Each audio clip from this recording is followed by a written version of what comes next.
I hope that you've had a great day. I want to take this opportunity to invite all of us to the second day of the second installment of the new students orientation.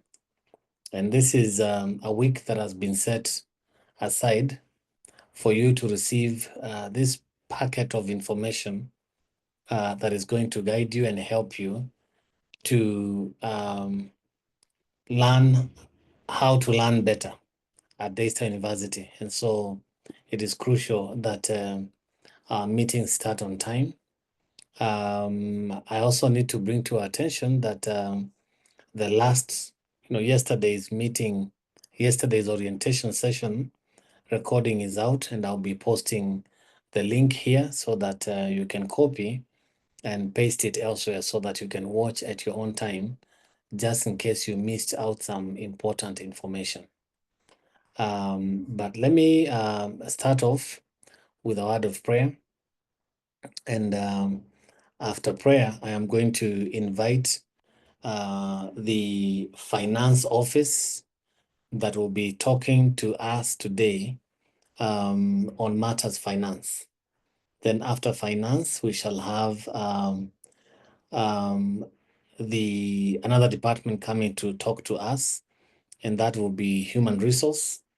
And the representatives are also about to join us. But we do have finance office with us, and it's time that we also give them time to talk about the expectations on financial matters. So let me start off with a word of prayer.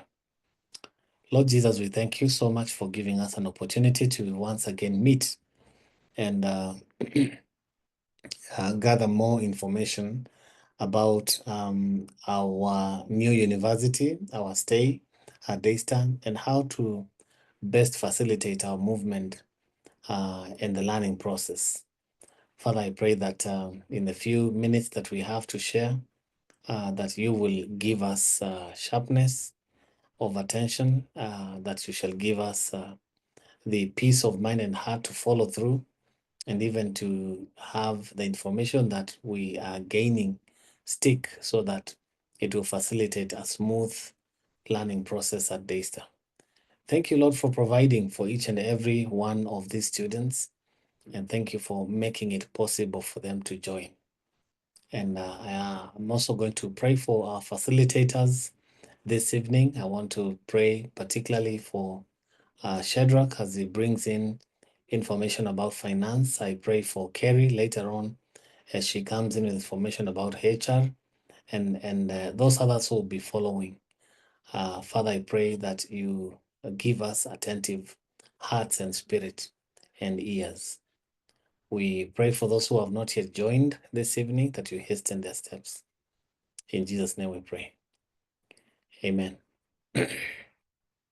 Okay. Amen. So let me give this opportunity to Jennifer. I see Jennifer is in the house. Jennifer, CPA Jennifer Kinoti, works in the finance. She will tell us more about her capacity in the finance office. And CPA Jennifer Kinoti will then introduce the finance team that she works with, and later on hand over the rest of their section to Shadrach, who will be presenting on matters finance orientation today. So CPA Jennifer. Thank you. Thank you, Dr. Munyao. It's our pleasure to have all our new students here. We want to warmly welcome you to Daystar once again. As Dr. has said, my name is CPA Jennifer Kinoti. I'm here representing the finance department, more so the finance manager, who would also have wanted to be with us here this evening, but she has other engagements. So my capacity is I'm the senior accountant who is in charge of receivables. And in receivables, that's where we deal with student matters. So we are here with my colleague, CPA Shandrak Mutua, who is the student finance accountant. So he's going to do a presentation, a brief presentation about how you go about school fees payment and other details, and then we can move on from there. The finance department, just to highlight, we have our offices on both campuses, Nairobi and Athi River campus. We are several of us, but we were not able to join here, all of us. And so I know the evening students, mostly you are based or rather attached to the Nairobi campus, but we would just like to say that our services are available from any of the campuses.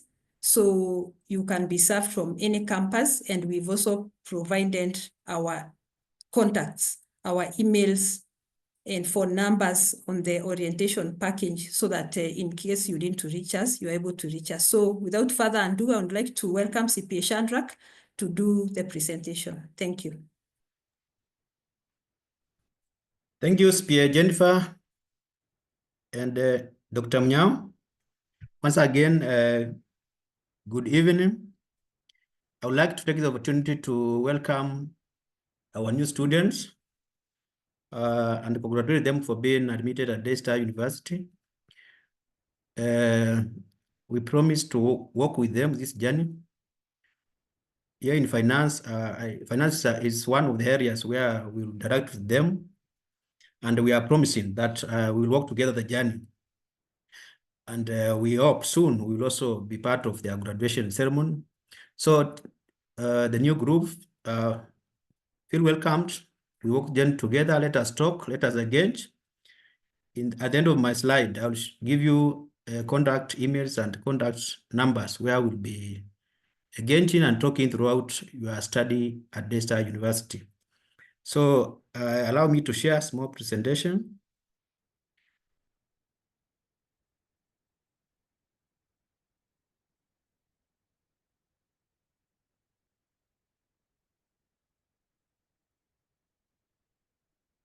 Dr. Mnyao, if you can maybe share or allow me to share. Okay, Yes. let me share. Okay.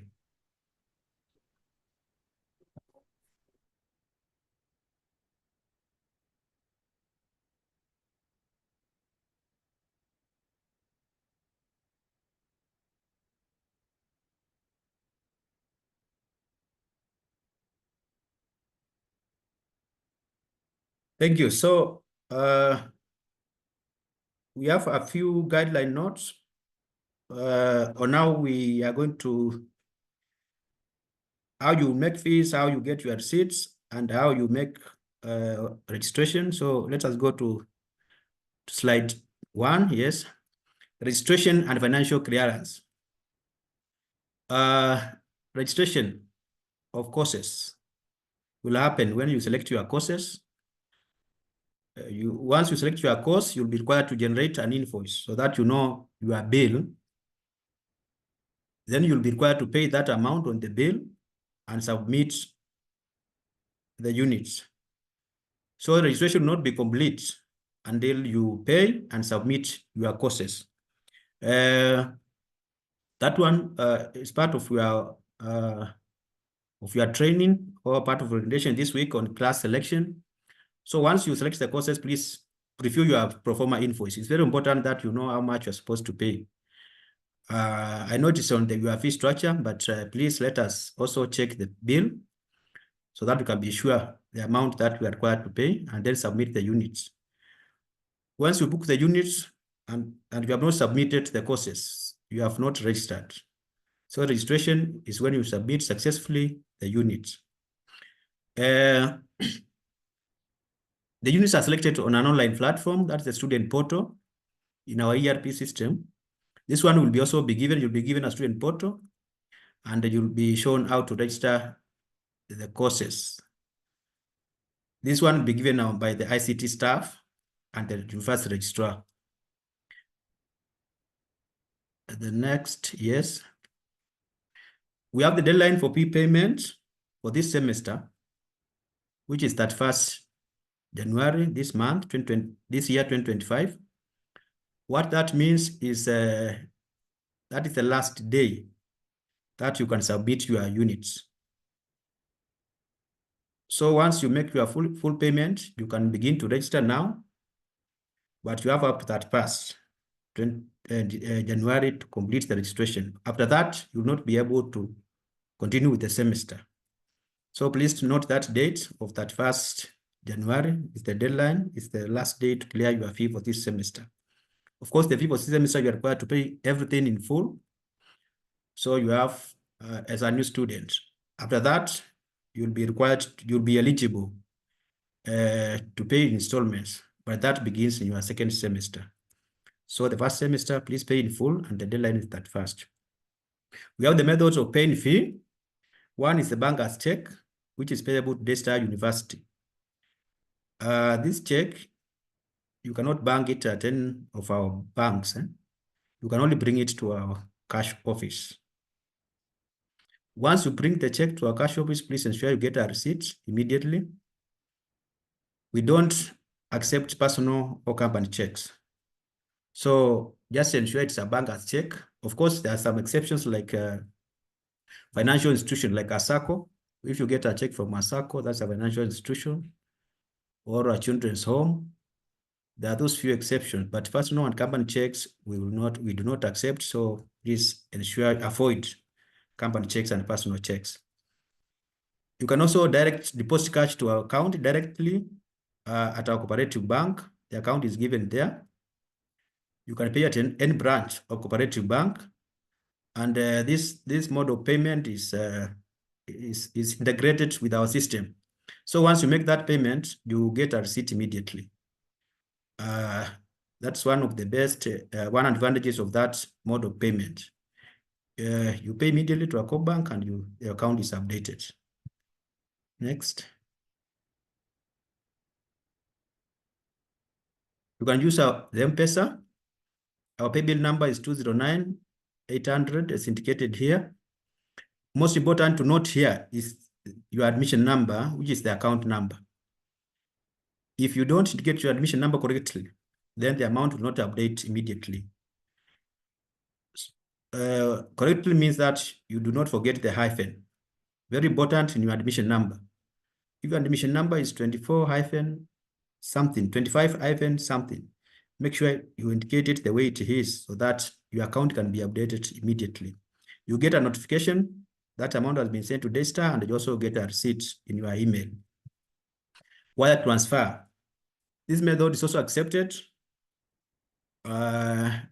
especially if you are transferring money from bank to bank or you are not within the country. You can use this mode of payment. Most important to note with this mode of payments that we will not clearly identify the beneficiary for the funds. So kindly, when you use this mode of payment, also forward to us the confirmation of the payment with the details of admission number, student number, so that we can update your account. Otherwise, we will not update the account immediately. So once you use wire transfer, kindly ensure you send us the confirmation. We'll be giving the email where you'll be sending that confirmation on the next slide. You can also swipe your card in our Nairobi campus. If we have a BDQ machine, you can swipe a debit or a credit card in our Nairobi campus and also pay your fee. Next.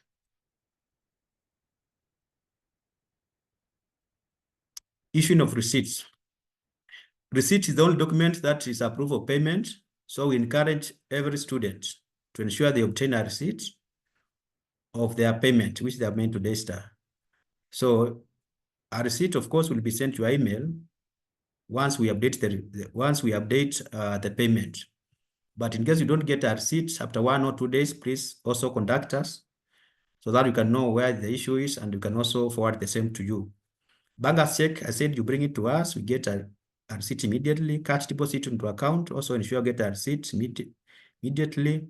Once you deposit through bank or M-Pesa, it's supposed to be immediate, but in case there's any delay, that's when I say that you need to contact us. The receipts are also available on your student portals. I reiterate that you need to, once you get to your portal, kindly track the transactions in your student portal, especially the finance area. Monitor your account, see what has been charged, if it's the right thing, whether what has been paid is updated. Just monitor any changes on your student portal, know your balance, keep tracking it so that we are on the same page and so that we are not inconvenienced. Next.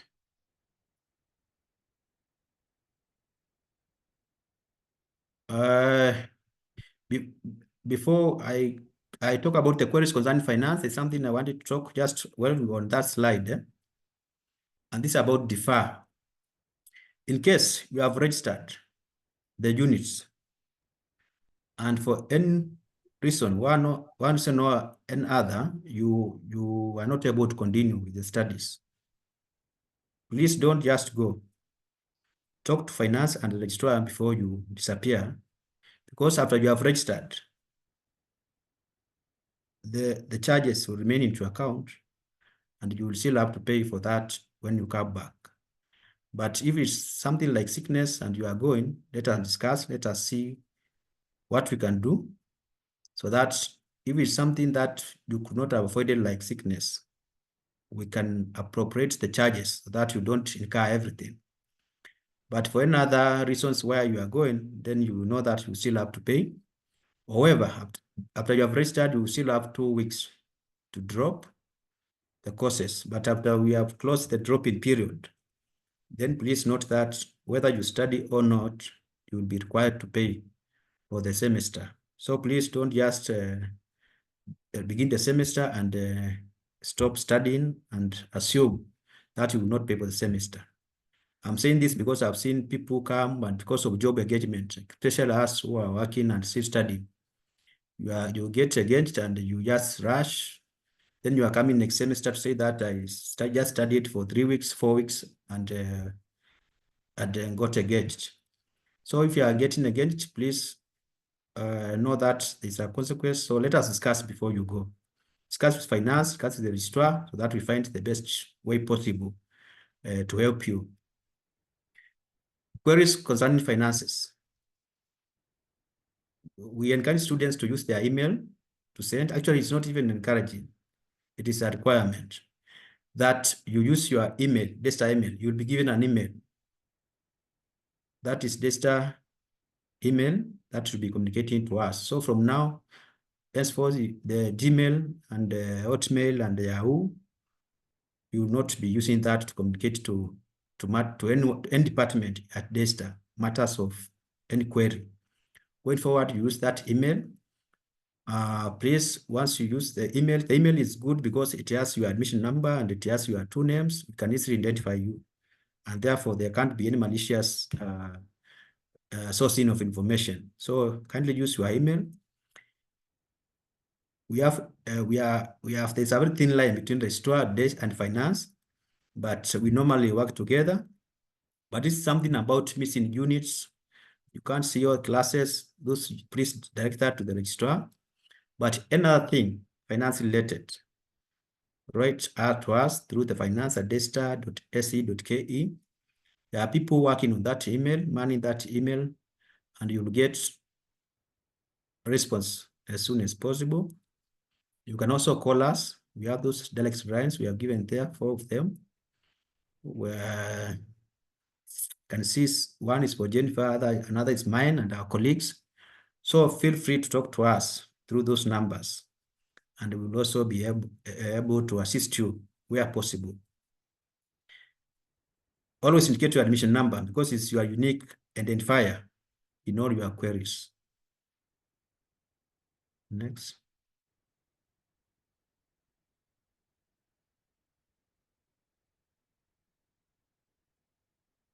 Financial aid. We have a financial aid office, both in our campuses, both in Nairobi and at the river. And we have different types of scholarships that we have. They are limited, but they help in case of needy students. So I always say that students, you should not suffer alone. Just visit these offices and see if there's anything that can be of help to you, just to supplement your school fee. So don't suffer in silence. We listen, we care. Just visit we have very good staff from those offices who are willing to listen and talk to you. And they also have an email, financialaid@daystar.ac.ke. For those who are far, I know most of you are not around or are busy, so we still have that email for such cases. So feel free to contact our staff through that email.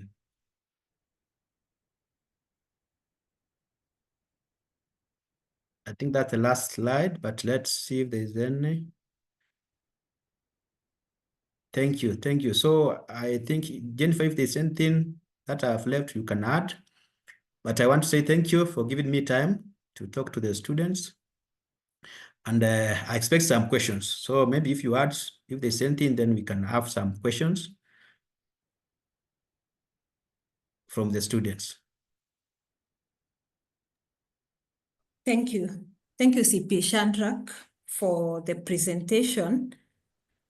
As at now, I don't have anything to add because I believe you've covered comprehensively, but I can see there are questions that are already coming in, but probably with the guidance of Daktari. Daktari, do we take the questions now, or how do we go about it? Yes, this is the moment to take the questions. The idea is that we get done with finance at this point. We're not going to come back again, so that the next department can also come in. So feel free to answer all the questions coming from students now. Thank you. Okay, thank you. Thank you, Daktari.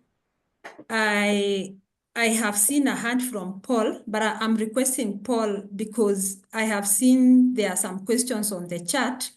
Kindly, probably you allow us, because these ones were put up there earlier. We will juggle between the hands that are coming and the questions on the chat. So allow me to begin with the questions that I'm seeing on the chat. There is Sharon who is asking that to register, we need to have a student portal, right? Yes, right, you will have a student portal. The introduction to the student portal and registration processes will be done, I think, on Thursday and Friday by the ICT department and the admissions and records department. So they will do an orientation of how you go about logging into the portal and registering and being able to raise the pro forma invoices that Shandrak spoke about. I'm also seeing a question from Nicole. Does the full fee payment for the first semester by 31st apply to former DSTA students as well? Well, Nicole, for students who have been in DSTA before, of course, we have your history. For those ones, even though you are coming in a new program, for as long as you have an existing account, because you know when you are a former DSTA student, you retain the same admission number, even though it's a new program. So for you, of course, the system is recognizing you as an existing student. So yes, for you where there is necessity for installments, that one we can consider because it's an old account which has a history. George, about earn and drop, registration of classes will begin immediately you have been oriented to the student portal because classes begin on Monday, 20th. So earn and drop goes up to 31st. When we talk about 2 weeks, it is 2 weeks from the day when classes begin. And since classes are beginning on 20th of January, and then drop goes up to 31st, which is also the deadline for fees payment.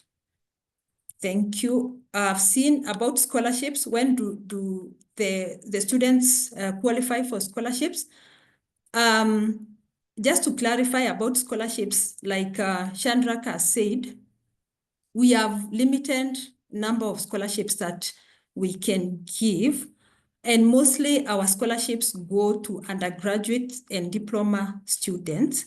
However, for the graduate students, master's and PhD, we have a loan program that a student in need can apply for. The loan is normally given in September. Our year begins in September. So the advertisements are normally done between from 1st of March to 30th of April through the DASTA email. So the students, any student interested can apply. Of course, the competition is high, so priority goes to the older students, but we encourage all students to try. Those who are in need, we encourage them to try because it depends on the availability of funds, the number of applications that have been received. About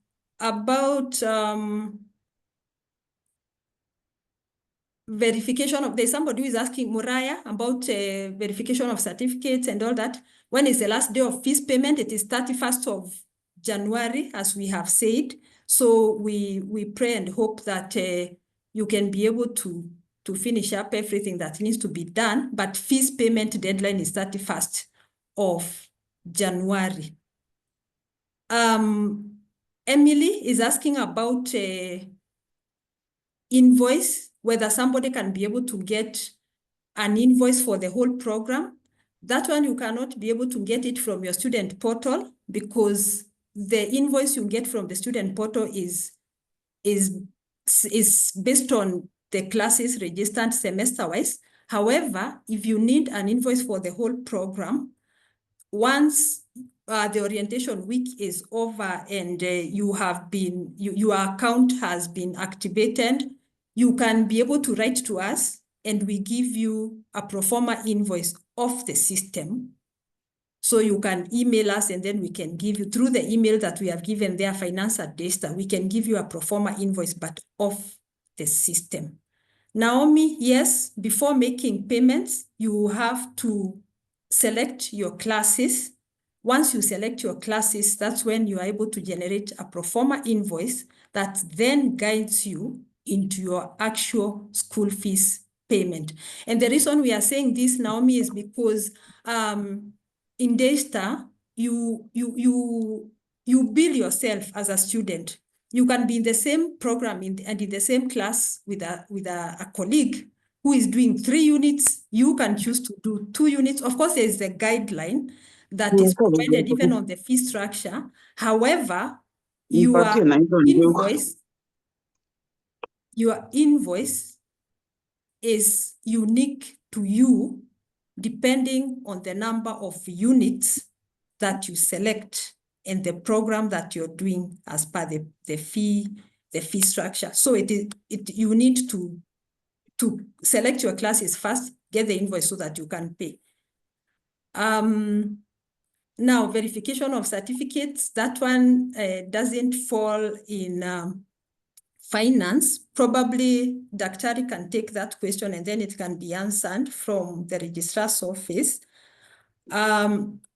Jim, is it possible to make a full payment? Yes, you can make, like I said, you can request us to give you a pro forma invoice to completion and you can be able to pay your fees in full and your money is safe because that amount will go into your student account and it will be retained there.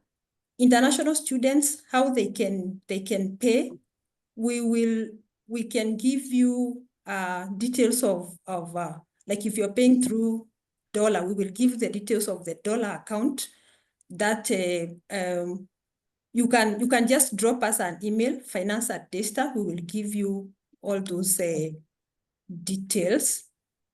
About the link, I think some of those questions, Daktari, you will answer how the students get the link, because I believe it was on the orientation pack and on the orientation program. The grace period for the fee completion is too short.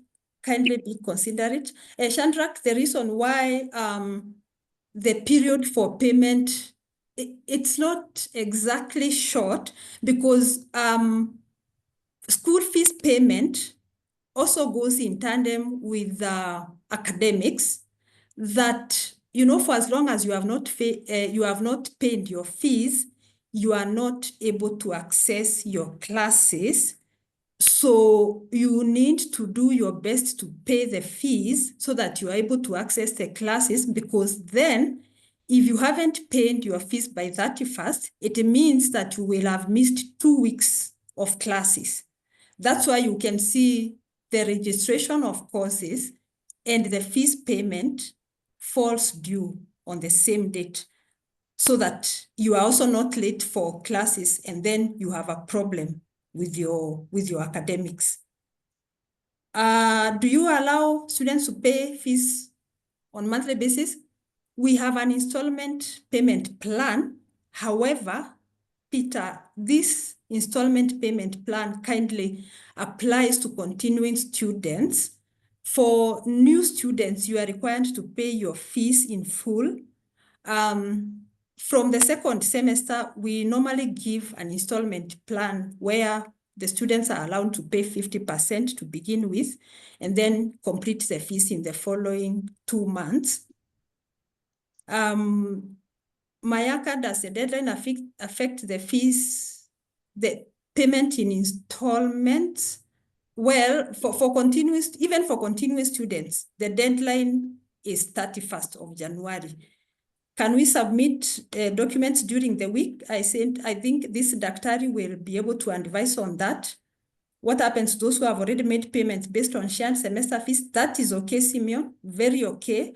The thing is that you are just being advised to check your invoice against the fees you have paid, of course, because like I said, depending on how many classes you end up registering, your invoice can vary a bit. It can differ a bit from the fee structure, but it is okay to pay the fees in advance.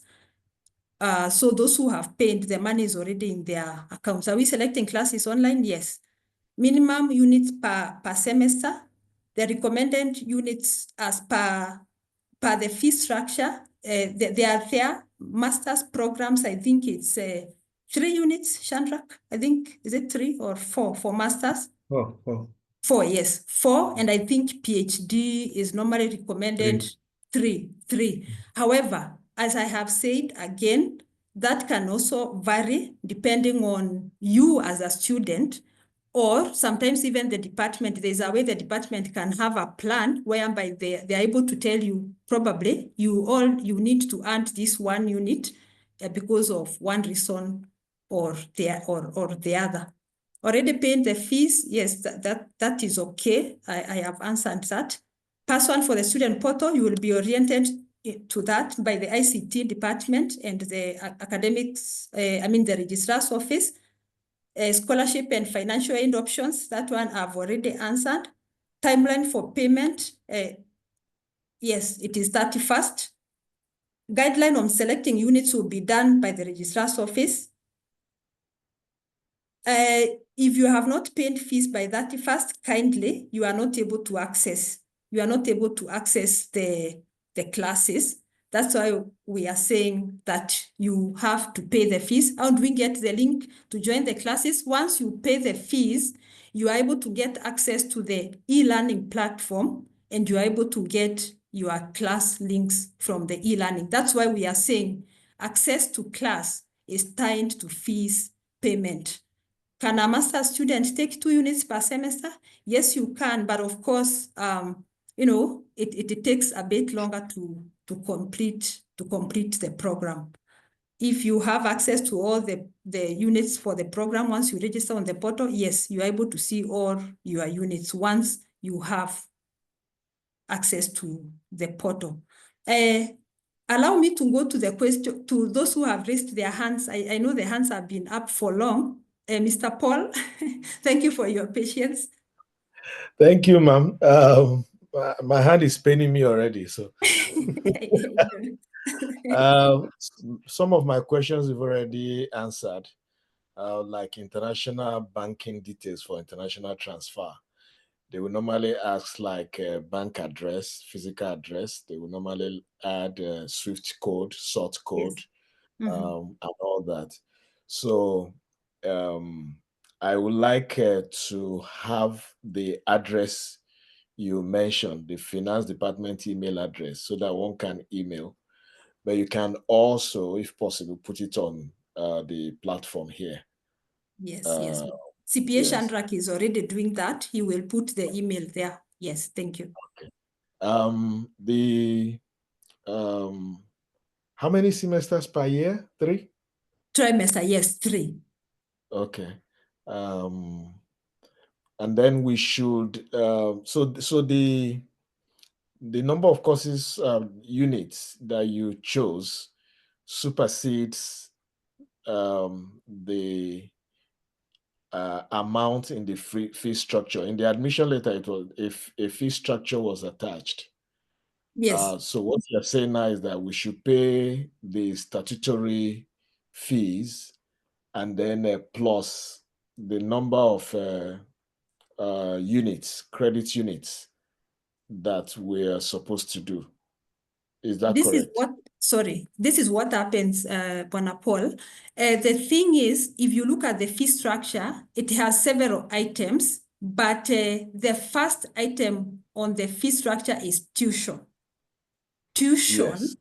You have tuition, you have library fees and all that.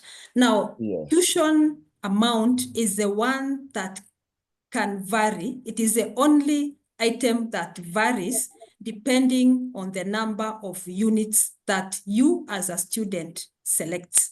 And that's why I was saying you might find that your invoice, once you select the classes, might differ a bit with the fee structure because it is determined, the tuition amount is determined by the number of units, but otherwise the other items remain constant and they will be on one invoice. You don't have to pay them separately.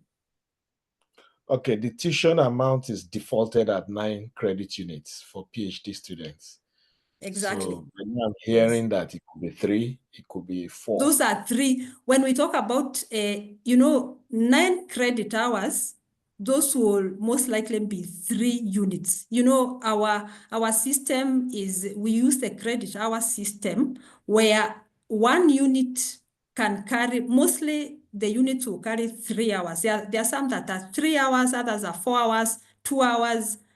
So when we are saying the fee structure assumes 9 credit hours, there would roughly be 3 units of 3 hours each. Yes, but you can find yourself taking 4 units of 3 hours each, something, depending on your program. Okay, thank you. Thank you. I'm done. Thank you, thank you. I am not sure of the order of the hands. Allow me to just pick them the way they are appearing on my screen. Violet Wanjiru. Thank you. My question is about deferral.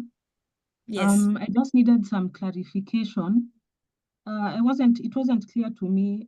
Is it only the people who get sick who are allowed to defer, or is it that there's a set process that if we speak to the right people, like the registrar and finance department, that anyone can defer at any point in time?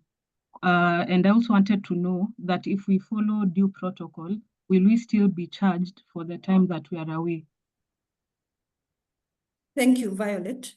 About deferring, I'm sure you will get more guidelines on this from the registrar's office when they are presenting. However, you are advised, if for one reason or the other you realize that you have just registered your classes, but you will not be able to continue with the semester, you have up to, you see, classes begin on 20th, Violet, 20th of January.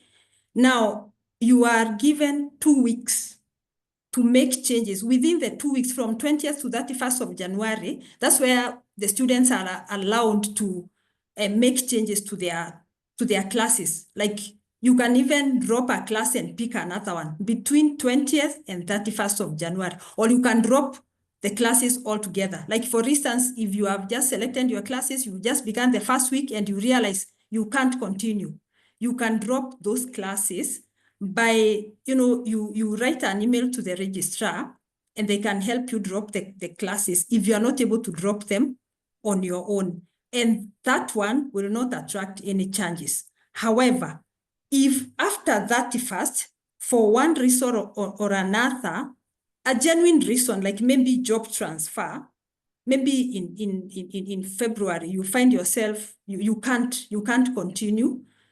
That's where CPA Shandrak was saying, it is very important to communicate to the registrar's office and finance, because then that is where if like for instance, if it is a sickness, if you are ill and you are not able to continue, for as long as you can provide some documentation, evidence to show that you are not able to continue, we prorate the charges. We charge you for the weeks that you have been in class, but it has to be a very genuine reason and mostly medical. If it is, maybe you find yourself, you have gotten very busy, you cannot continue, that one, the only thing is that you need to communicate with the registrar's office so that those courses are withdrawn, though it also has a deadline. That one, the registrar's office will give you the deadline on, I think it's on Thursday when they are giving you the information. Because if you don't communicate, what happens is that when the classes remain in the system and you have stopped attending classes, at the end of the semester, the system will automatically grade you and you will find yourself getting grades that are not pleasant. But if you communicate and the classes are withdrawn, then, okay, the charges are not dropped. We are not able to refund fees if it is after 31st, unless it is a matter of sickness. But to take care of your academics, you need to communicate with the registrar's office. That is what CPA Shandrak was referring to. I hope it is clear. Thank you. Okay, I think I understand. Okay, thank you.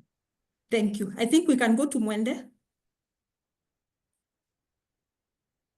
Okay, thank you, Jennifer. I would like to get clarification on where you said classes are tied to fee payment and that. So if classes are beginning on 20th and the deadline is 31st, does that mean if by 20th I've not paid school fees, I'm not able to begin classes? Unfortunately, yes. You are not able to access class. So, Okay. but you are allowed to join the class anytime between 20th and 31st. That's why there is that allowance for registration and the payment of fees. Okay, thank you. Okay, thank you. We have Lynn.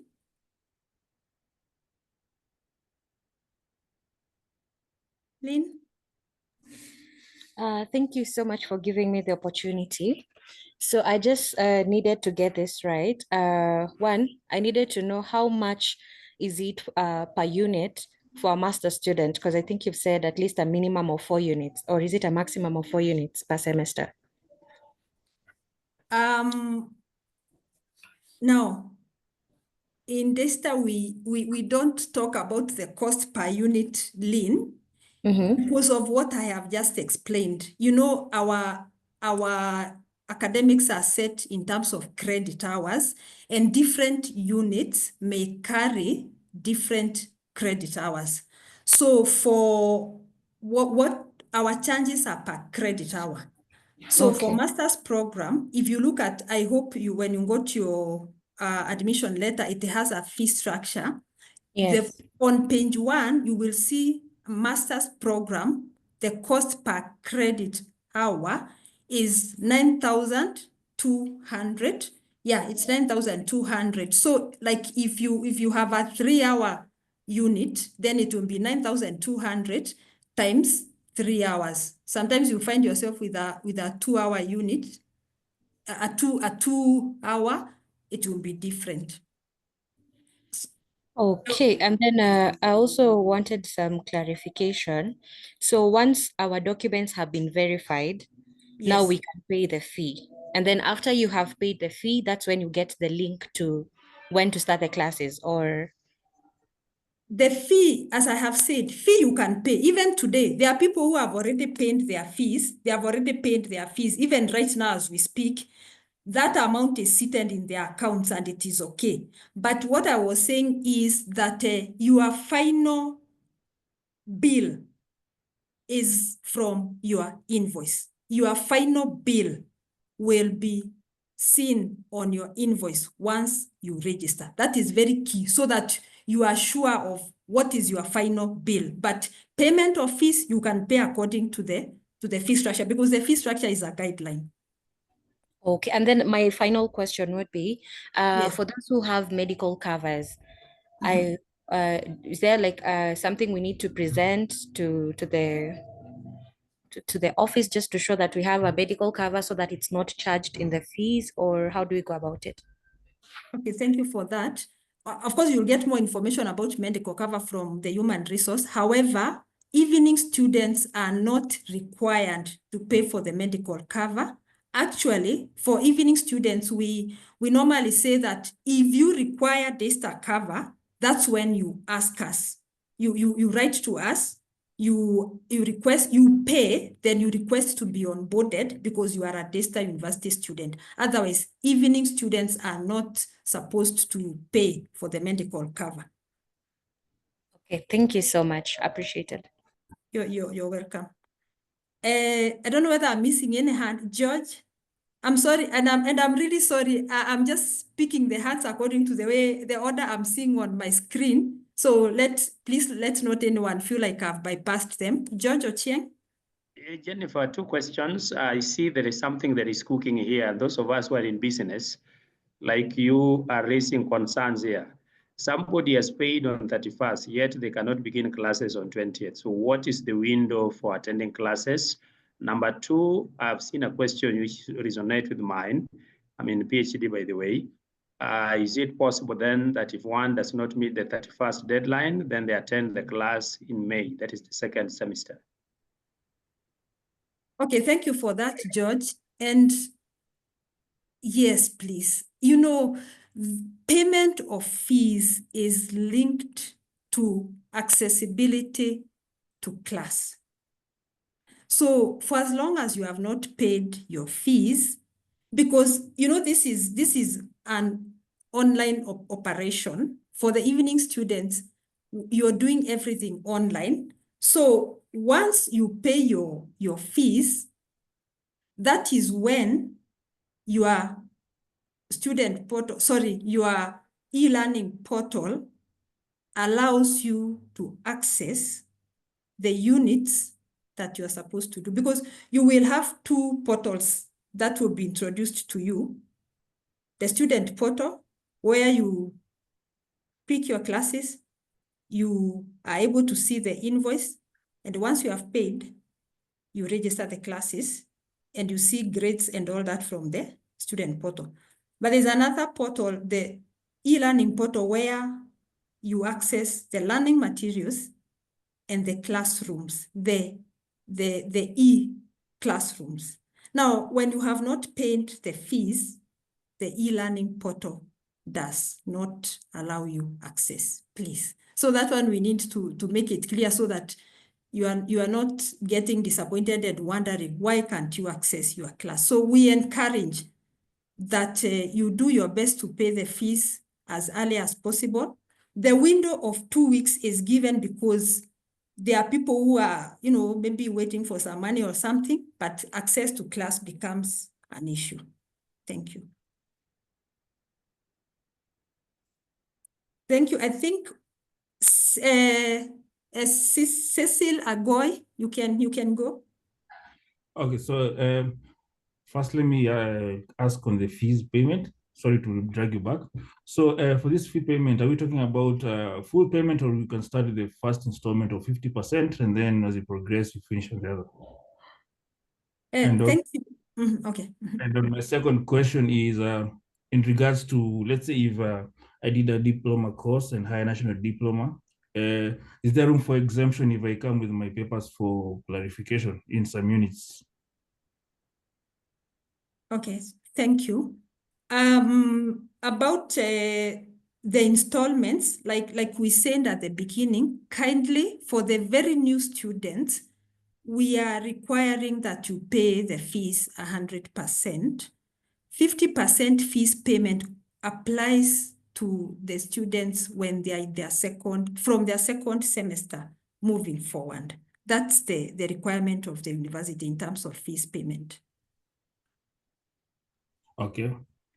Thank you. And then about the exemptions, yes, that you can apply for exemptions through you will be guided when you're doing the verification of certificates, you will be guided accordingly. But yes, the registrar's office in conjunction with your department, they normally analyze those your certificates, and they are able to advise where they can give exemptions. Okay, Thank thank you. you. Thank you. We can go to B.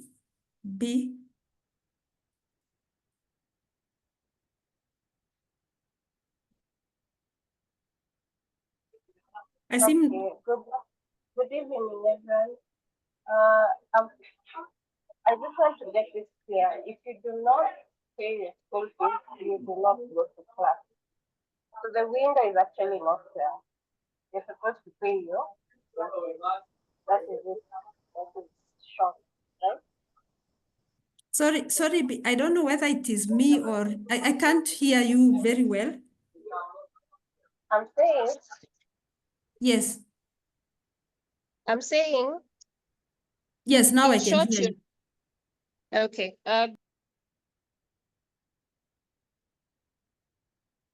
Yes, proceed, B.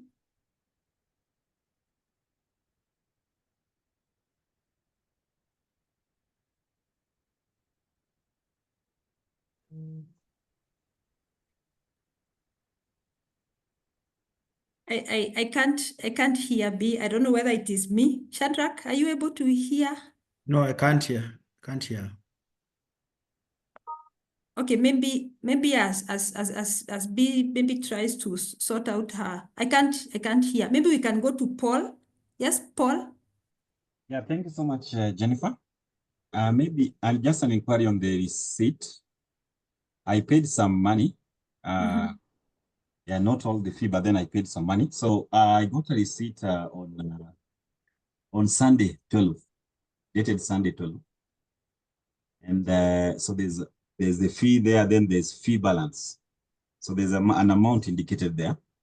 Then while the meeting was just during this session, I received another one, Tuesday 14, because I didn't pay again, but it's showing the same amount that I paid previously. But then the balance now is different. So I'm wondering what would have led to this. Oh, sorry, Paul. I think you need to kindly share with us those receipts through the finance at Daystar email.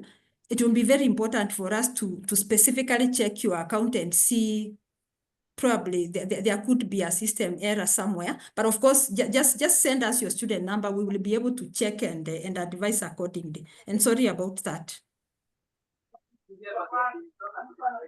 Yes, Jim, we can go to Jim. Yes, thank you. I just have one question. Yes.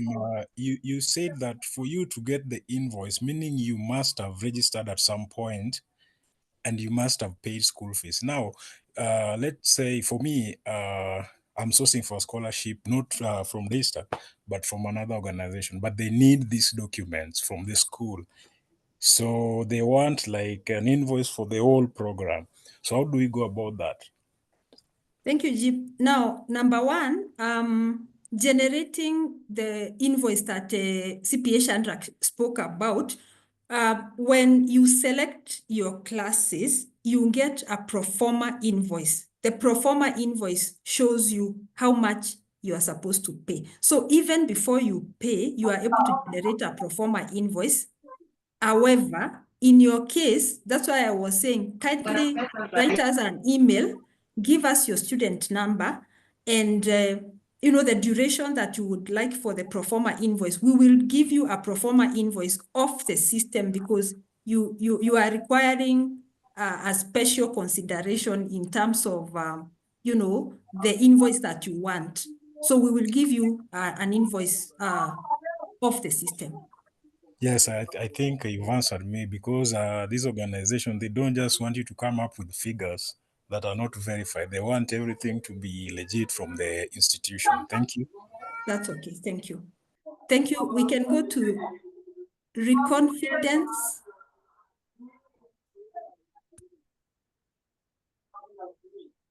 Hi. So I think my questions were, one, the deadline for payment, if I need to register. Well, I'm not in the country, but I'm just Yes. asking the deadline. I know I have to register because I'm a former student. So I'm wondering, how do I get the performance invoice, and when is the deadline for paying? One. Two is, yesterday I couldn't get the link. So I was like, if I'm away, since I'm an online student, how do I get the link for joining the classes? Oh, okay, thank you. I think maybe you joined a bit late because I had answered all those questions. But let me say quickly that the pro forma invoice, you will get it once you select your classes, and you will be guided accordingly by the registrar's office and the ICT. The moment you have been given your student portal credentials, you will be able to select your classes. Once you select your classes, you will be able to get your pro forma invoice from your student portal. And then the other question was about the deadline is 31st for paying the fees. I don't know whether I've missed something That's else. 31st of January. 31st Yes. of January. Okay. Yes, Okay. 31st of January. Yes. And how does one get a link? Oh, sorry. Yes, yes. Now, when you have paid your school fees, you will be able to get to log into your student e-learning portal and get all the learning materials and the links for the classes from that portal. Now I have a question. I Yes. think the passwords and the links are sent to my former email, which I don't have a password. So how will I get this link, or how do I communicate to the university if I'm not in Kenya? You will be able to sort out all that on Thursday and Friday when you have the ICT and the registrar's office orientation. Okay. So. Okay. Okay. I think I believe, I don't know, Chandrak, I believe I'm not missing anybody's hand, and I have seen Chandrak has answered the questions that are on the chat. I am seeing one more, Moses. Yes, Moses. Thank you, Madam Kinoti. My apologies. I just logged in. I was on the road.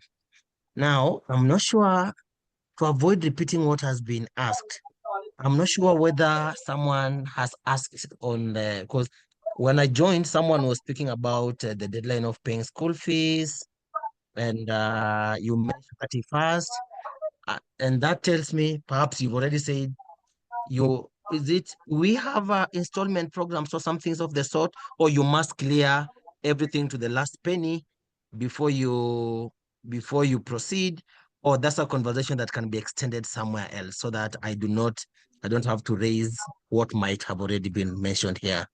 Thank you. Oh, okay, thank you, Moses. Very quickly, yes, the deadline for payment of fees is 31st of January. About installment plan, we've said this one, according to the university policies as it is, applies to continuing students, once you have done at least the first semester. So for this particular semester, the very first one, we really require that the student pays the fees in full. Yes, thank you. Okay, I think I'll follow up from there. Thank you, Madam Kinoti.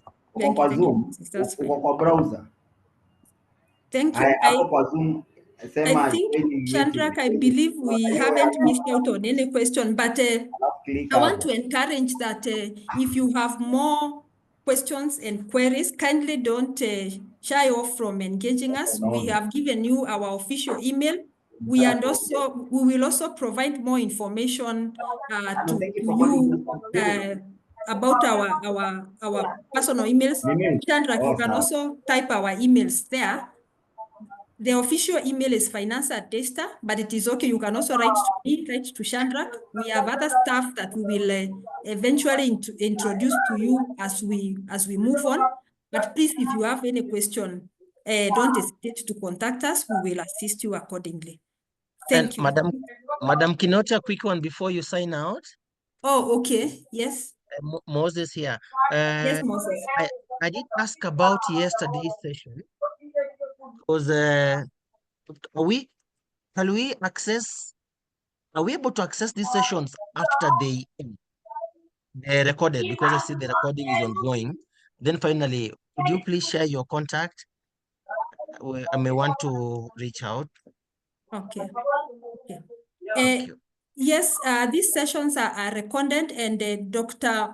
Munyao, who is moderating this session, will be able to speak to that better.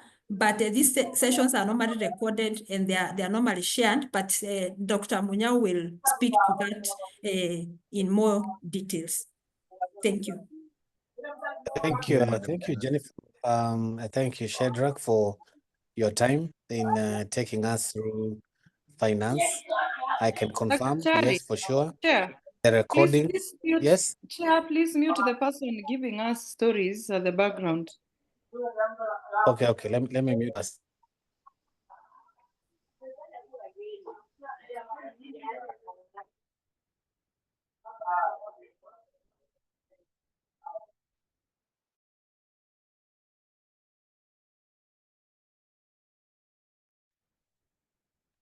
Okay, thank you. I've muted. Please, let's stay muted. If you're not talking, if you're not asking any question, please stay muted. When you unmute, you're interrupting the session, and it's hard to follow on important information that is being shared. Yes, the recording is being done. I've already shared the recording from yesterday. I'll reshare it again if you haven't seen it, so that you can download it or paste it elsewhere. So thank you, Finance. Thank you, CPA Jennifer. Thank you, CPA Shadrach, for your time. I would like us now to switch gears a little bit and get to HR. And I'm kindly requesting Kerry. Kerry, are you in the house? Yes, I am. Yes, thank you. If the acting chief manager, HR, is around, she's free Yes, to she's come on. around. She'll be following Nini passively because she was attending to something, but she's in the meeting. Okay. Yeah. All right, thank you. So, Kerry, it's your turn. All right. Maybe you can project for me kindly. Good evening to everyone. It's good to have all of you choose Daystar as your university of choice to pursue your further studies, and we welcome you. I'm Kerry Jemtai, as introduced. I work in the Human Resource Department. So our core mandate in terms of students is managing the administrative bit of the medical cover. Finance does the charging, then we do the administrative work. So I'll just take you through, and just also to clear it up, as it had been mentioned by my colleagues. They mentioned that for all students who are taking their evening or postgraduate programs, they're not mandated to pay for medical cover. You're exempt. So by that virtue, in case you're not interested in the medical cover, or you have any other, and you would not wish to join it at this point in time, we request that you just listen to us. Maybe this information will come in handy a bit later. But as you progress, by the time you register for your classes, please ensure that the charges have been removed reversed from your account. So as I'd mentioned, it's a default that all students are charged medical. So the charge will appear in your portal. But if you're an evening student or taking postgraduate studies, as we progress, as we take other letters for other students during the day, your charges will be exempted and the charges, you should be able to see a second posting in your portal saying medical exemption.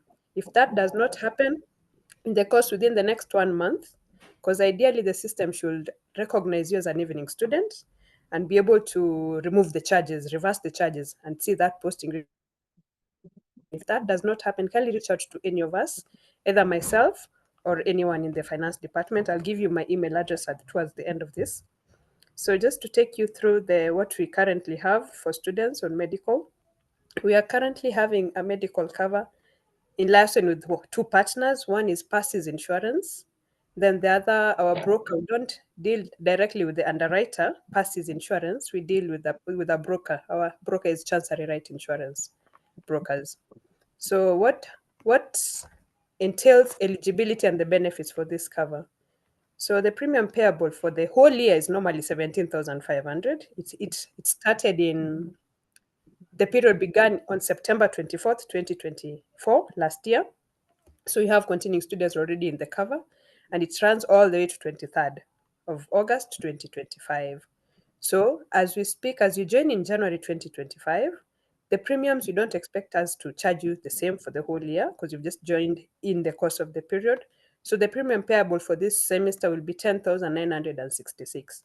So this premium, in case, let's say you're a family person and you want to onboard probably your spouse and children. So in that case, this charge 10,966 is per person. So for each student will be charged 10,966. Suppose you're a family of 3, so it will be 10,966 times 3.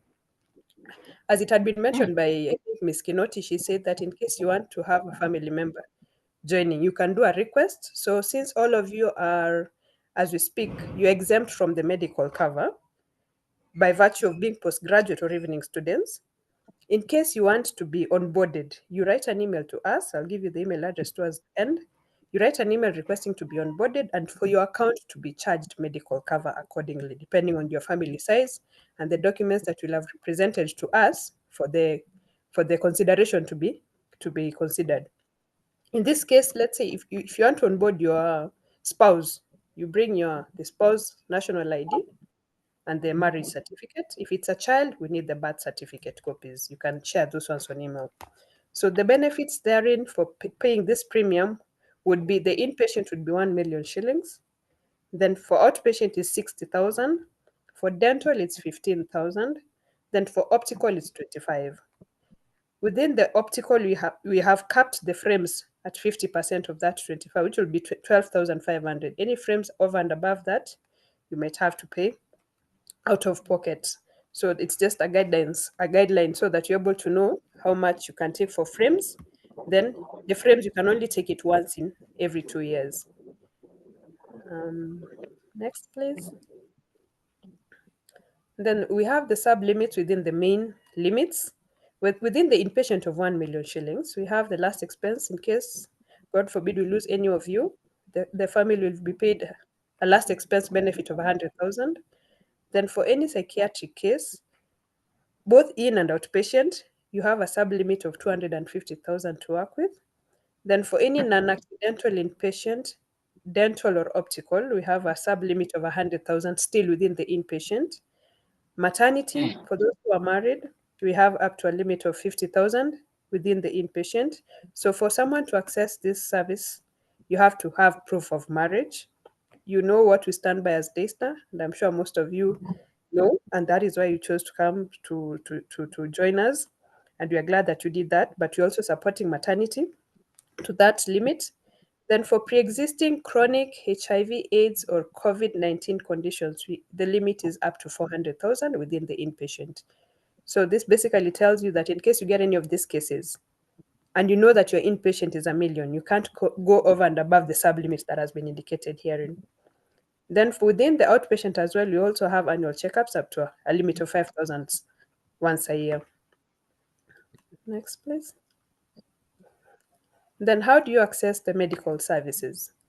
Currently, we are working with our Passes Insurance, and they are issuing virtual smart cards. That's the way that the industry is taking right now. We are not issuing any physical cards. And what happens for you to be onboarded, there's a form that you'll need to give us some details, which we will share with the insurance, and we'll share that form to you on email as soon as you have your email addresses. Then we have several service providers. We'll share a panel of service providers within the PASSES panel. It's quite wide across the country, so you're free to choose any that you are comfortable with. But I need to reiterate that for any specialized appointments, we've contracted Ivory Health Solutions Limited. They're the same people who are managing our Athi River campus. So suppose you find yourself that you want to board, we have a clinic on campus in Athi River, but we have a facility also in the CBD for any specialist appointments. You can also go there for outpatient services and any other of the listed hospitals. We've just sampled a few: Melchizedek, Bliss, Langata Hospital, Pandam Hospital in Umoja, Maria Kani Cottage Hospital. Then we have Shalom and many others that will be listed in the what we'll share to you. For dental services, this one is running on a capitation model in terms of we've just contracted one person for dental, where you're able to access all your dental services and needs. That is Executive Dental Clinic, Titan Complex, which is in Kilimani. But suppose you find yourself in an area where you're not in Nairobi and you need dental services. That is not to mean that we have restricted you, that you have to travel all the way to get the services. The nearest that is will be available, you'll just liaise with us, then we see how the insurance is going to approve for the treatment to be done out of Nairobi. For optical services, we've contracted Optical Limited. They have several branches across the country, so you're free to visit any of them for optical services. Next, please.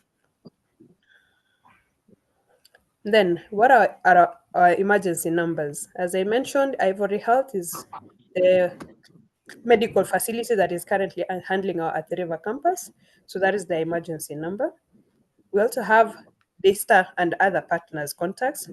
As I mentioned, my name is Kerry. The first number is my personal number. In case you have any issue and you're not able to be assisted, you can always reach out to me. That's my number. Then I work with my colleague. She's called Stella. She's currently on leave, but she'll be resuming soon. So you can also reach out to her. That is her number, the second one. Then as I mentioned, we work with a broker, Chancery Right Insurance Brokers. We have a liaison or account manager. She's called Jane. In case any of the two of us, which is mostly unlikely, but for one or the other reason that you find ourselves not able to assist you, you can always reach out to Jane Gikonyo. That is her number, the third number given there. Then for all cases that probably you've visited Nairobi campus and you probably need an emergency treatment or to be just assisted medically, we have a campus nurse in Nairobi campus, and she's basically there to help you in any medical emergency that might arise. And then from there, we can liaise with the hospitals within the campus for you to be assisted for further treatment if that's a need that you might require. So her number is also written there. So whenever you need any medical emergency treatment, you can reach out to Catherine. Then our email, as I mentioned, in case you have any query whatsoever regarding medical, any question whatsoever, kindly feel free to email us student.medical@daystar.ac.ke. I think mine has been brief, but I'm also going to invite any questions that you need clarification on. And thank you for listening to me.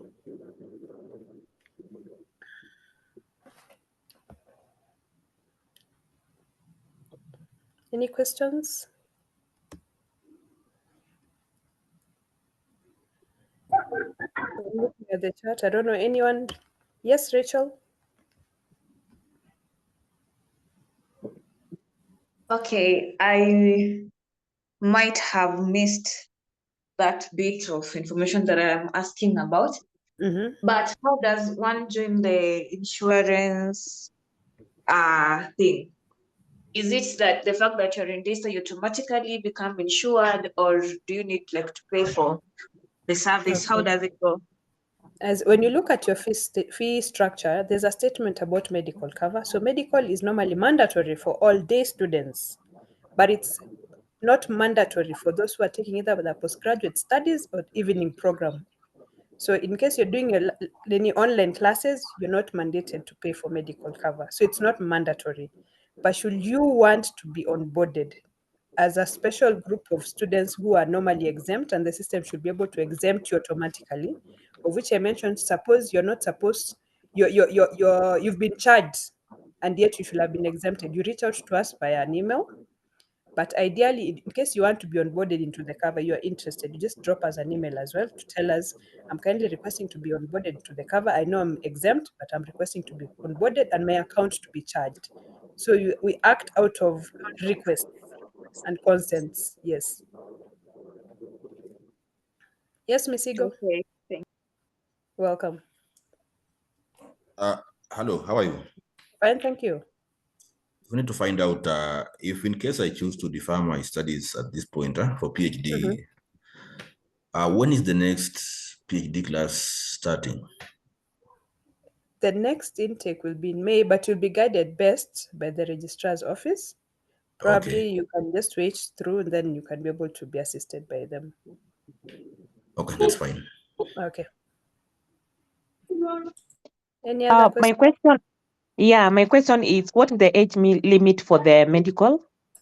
At the moment, we are open because you're all students. So long as you're a student currently, we're able to onboard you. Okay. Yes. Any other question? Yes, thanks, Madam Jemtai. Moses here.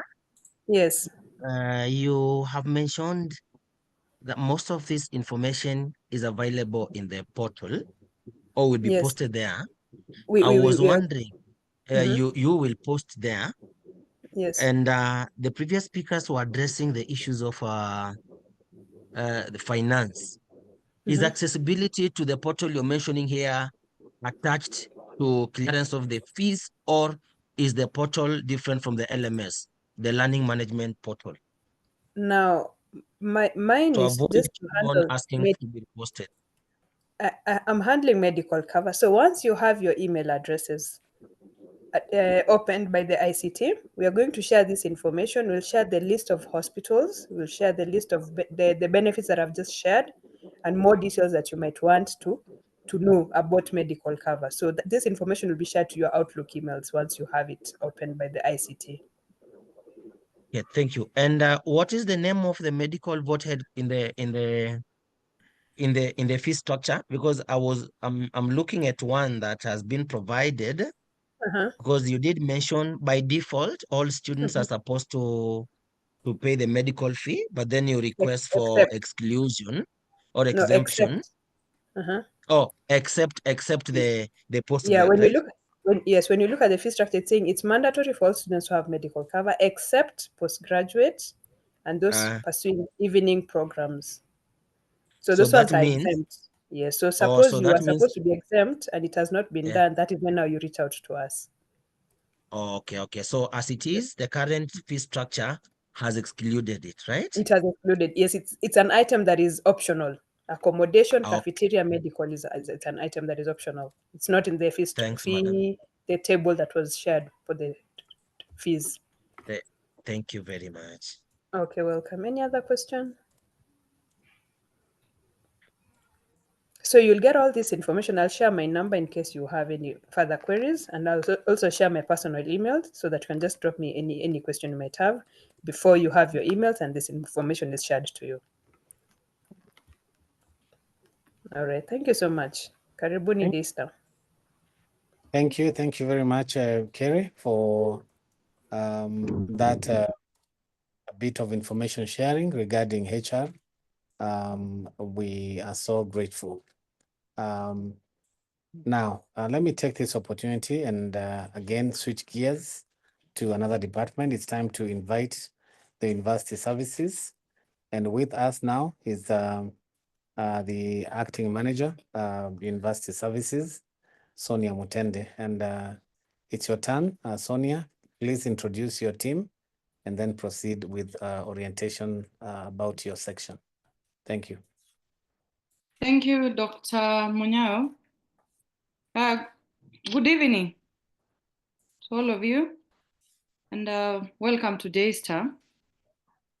With my team, I don't know whether Margaret, you are on call. So I don't know whether she's in. So for services department, mine is very brief, probably the reason why we don't have much presentation to do, because we deal with the maintenance of our facility, which you realize this program is online. But there are some areas where we'll have an interface with the postgraduate student, because your main campus is in Nairobi.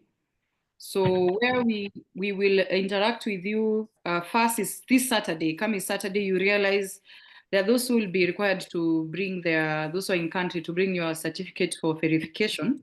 So at that point, you need to access Nairobi campus. My security team will be here.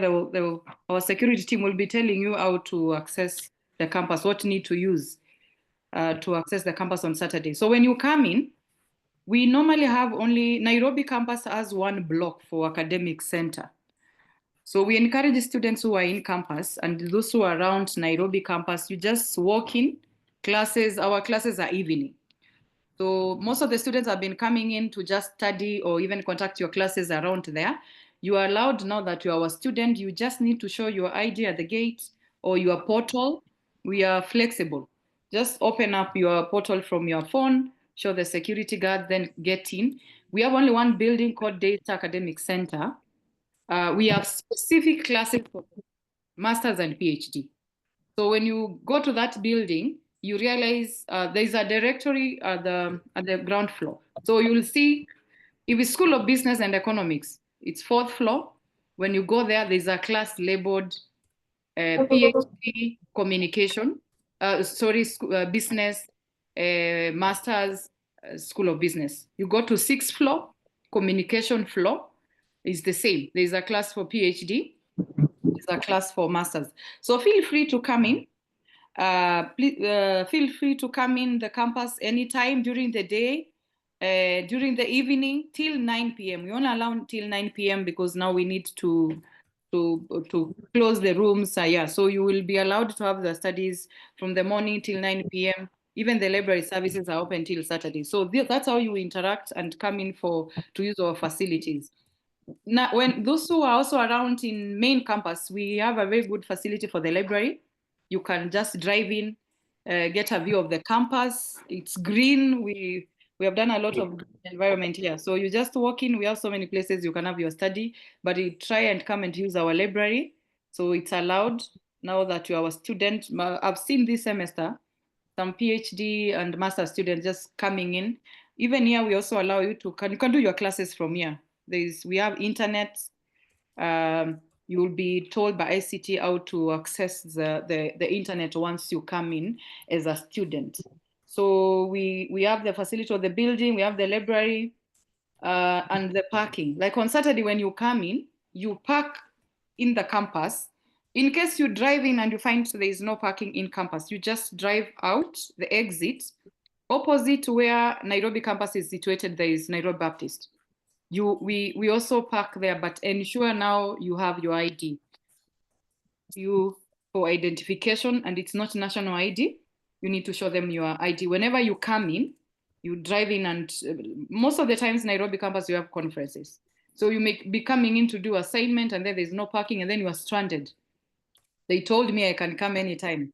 Yes, come in. If it's full packed, just drive out. At the exit, the event security team will guide you where to park.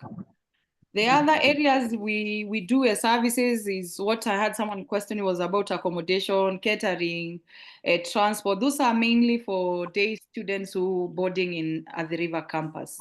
We don't host postgraduate students in our hostels in our main campus because of limited space. We give priority to undergraduates. During your stay here, our Vice Chancellor normally calls in for a physical meeting for the postgraduates. He does that like once a semester. So in this case, you'll be seeing communication going out that get to Nairobi campus. We'll have transport. Transport is also one of the services we offer. So we'll be providing transport for you now these meetings are normally held in main campus. So you worry not, you just drive in, park at Nairobi campus, then we will enjoy the buses all the way to Athi River and back. So I will be allowing the security, we have assistant security coordinator who Regina, you can take a few minutes to take the student through on the issues about security when they come in the campus, and also those who are international students doing postgraduate and are staying within Nairobi, because they normally have challenges with their pass. Just to note, Nairobi campus, where you are hosted, as you were told yesterday, it's headed by the principal. I'll be putting up an email for the principal's office. If you have any clarity, during this orientation, you will have so many departments taking you through. But in case you are stuck, you did get clarity of really what you wanted, you can rate any general concern to principal's office, and they will be able to direct you or give you guidance on the department you really wanted help from. So Regina, are you on call? Yes, I'll be sharing. Someone is asking a contact number. I'll be giving you our contact here. We give out our phone numbers. We work to make our student get the best, and we try to respond to the issues as quickly as possible to make you settle well. So, Dr. I can see Regina is here. Regina, please can take 3 or 4 minutes. If the presentation is long, you can shorten. Go ahead. Good evening, everyone. My name is Regina Sain, the Assistant Security Coordinator at the River Campus. And of course, we extended the same services to Town Campus. I hope I'm coming loud and clear. Madam Sonia, am I audible? Yes, you are. Proceed. Thank you. So on behalf of the Security Coordinator, Mr. Chris Wekesa, I'm just going to highlight a few issues of concern to the university that you as a student is required to adhere to once you are enrolled to Daystar University. So it is important that we get to understand the university's protocols, the university guidelines, which will help you through your academic year in Daystar. That is concerning security issues. So as you can see on the screen displayed, we have 3 of us. We are 3 of us. Mr. Chris Wekesa being the head security, and I myself deputizing him at the university in Athi River. And then we have Mr. Matthews Busienga, who is at the Town Campus. So it is good. I think this post does not have our mobile phone numbers, but I think there was one that had. In case of any difficulties concerning security, you are able to reach either of us to be assisted. So to the next slide. I'm going just to be brief, I know, for the interest of time. The moderator, please move to the next slide.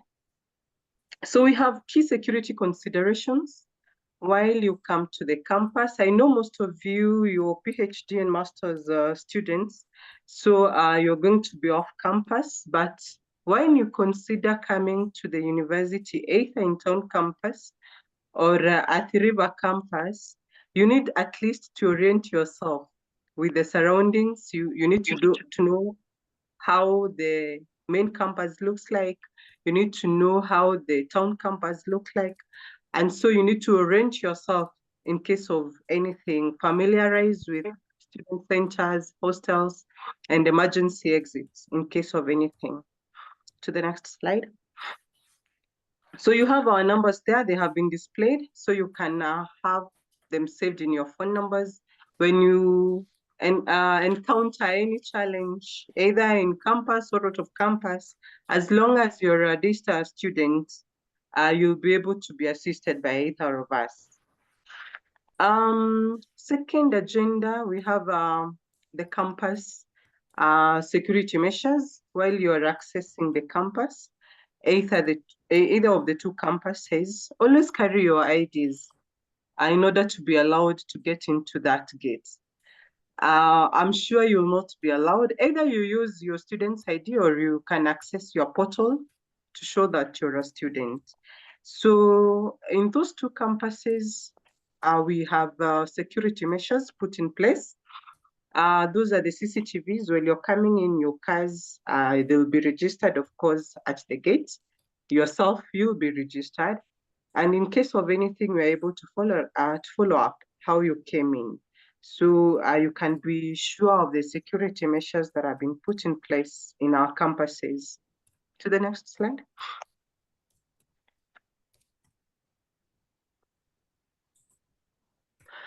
So while you're in campus, while you decide to visit the campus, it is mandatory that you respect the rules and regulations that have been put forth for you as a student.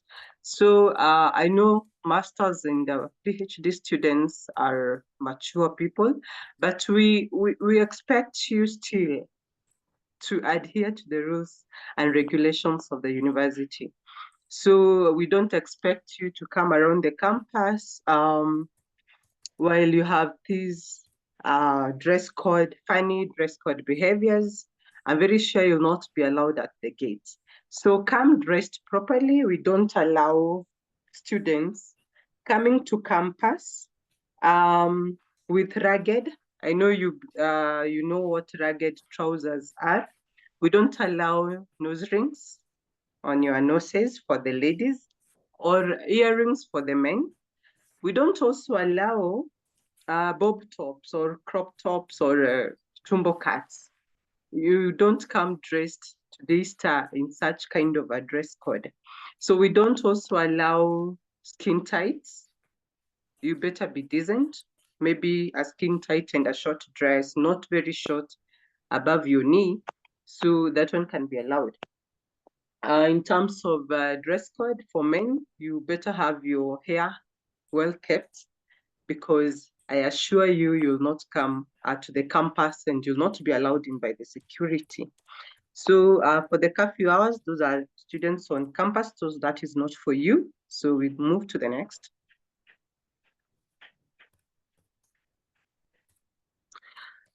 So while on campus, probably when you decide to visit the campus, I know there are security measures, but make sure you take care of your belongings.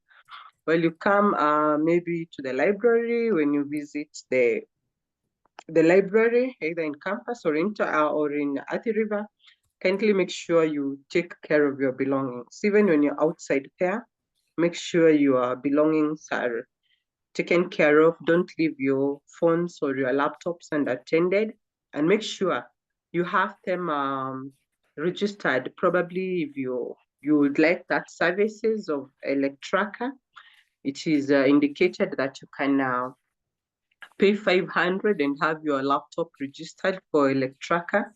That will make our work easier to track your laptop when stolen or when misplaced. Also have your phone numbers, IMEIs, recorded somewhere in case when you go to report your phone is lost. We cannot be able to assist you if you do not have an IMEI. Although nowadays, you can go to a cyber and have your IMEI traced back. So it is not so much of a hassle, but take care of your belongings while in campus. Next.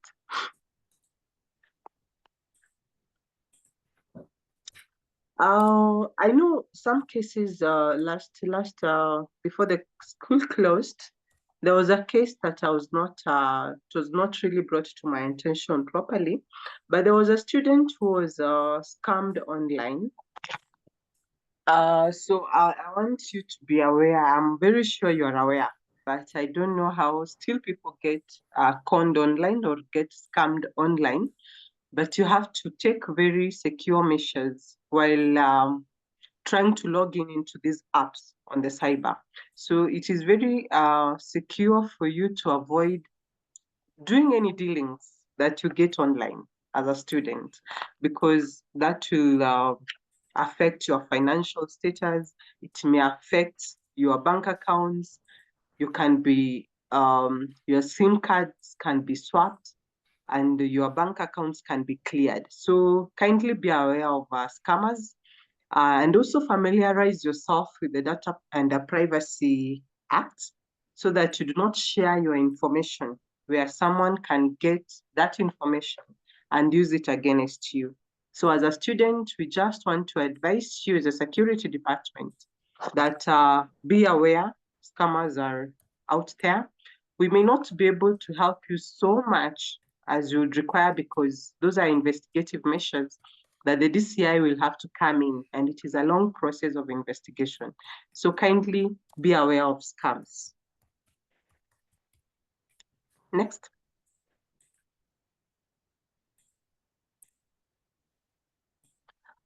There is community and collaboration. Yeah, I know you're off campus, but sometimes you can decide to engage in activities that the security will be called in to try and help you out. So kindly engage in meaningful activities while you're a student at Daystar. And in case you find yourself in a needy situation and you feel like you cannot reach anybody else apart from the security at the university, it's good to tell you that I'm a former detective and I know I can pull strings to help you, but before that one happens, kindly take care of yourself. Call for help, take measures that will ensure your personal security. Act when it is possible, shout for help if possible. Just make sure somebody knows where you are at a particular time. A lot is happening in the country, and so we cannot afford to have these students not aware of the security measures out there. So even when you're out of campus and you're a Daystar student, kindly make sure you take care of yourself, take care of scammers, take care of people who will kidnap you. Don't go to blind dates. And then you'll be calling for help, but we shall assist. But when you find yourself in such situations, kindly call me, call Chris, call Mr. Busienga. We can be able to look out for you. Also look out for yourselves and for your colleagues. Dr. next. While on campus, you can encounter emergencies. So if you probably have a problem with your health, while you're in campus, let us know you have a problem. In case of there is an emergency, just know where the fire exits are, know where there can be a fire extinguisher. Be aware of what you can do for yourself before help comes. So I think that was the last presentation, Dr. And if possible, when you have a problem outside campus, I know some of you have security, have health covers. In case you don't have, you can call the number down there. In case you need any medical attention and you do not know who to call, you can call that number. We can pull strings and see how you can be assisted even while you're out of campus.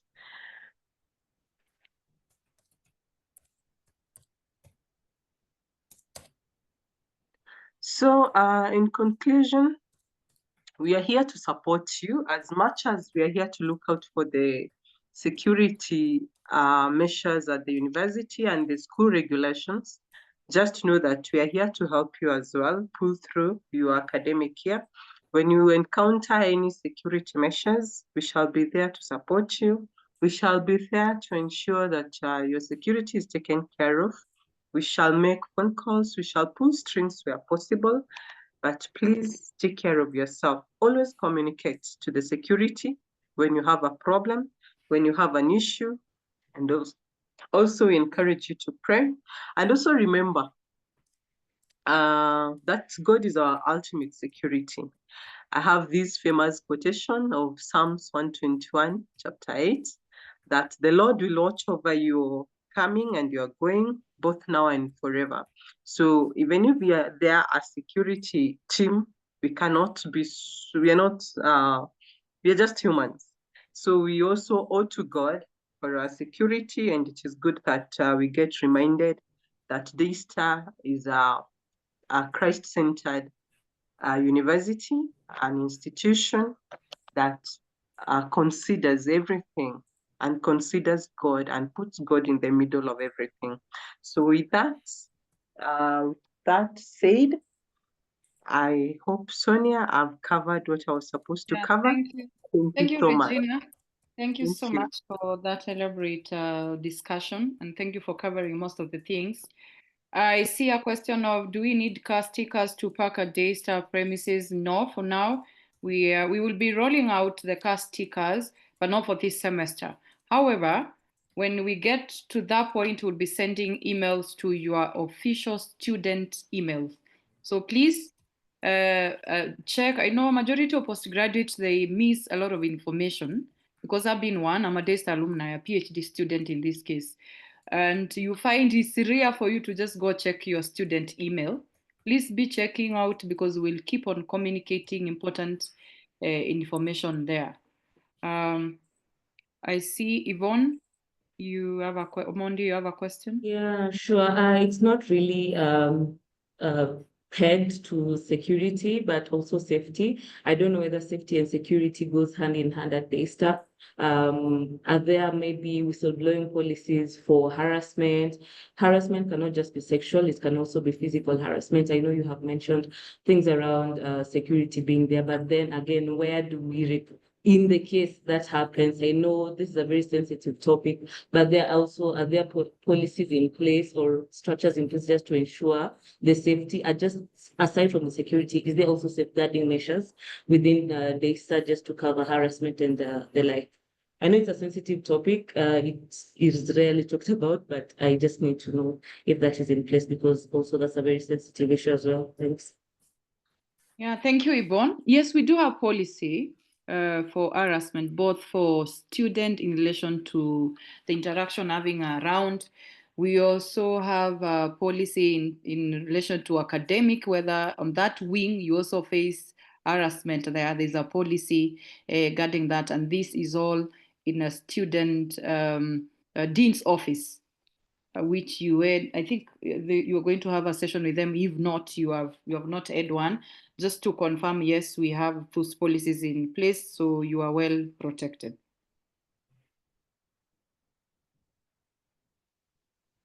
I hope I've answered you, Yvonne.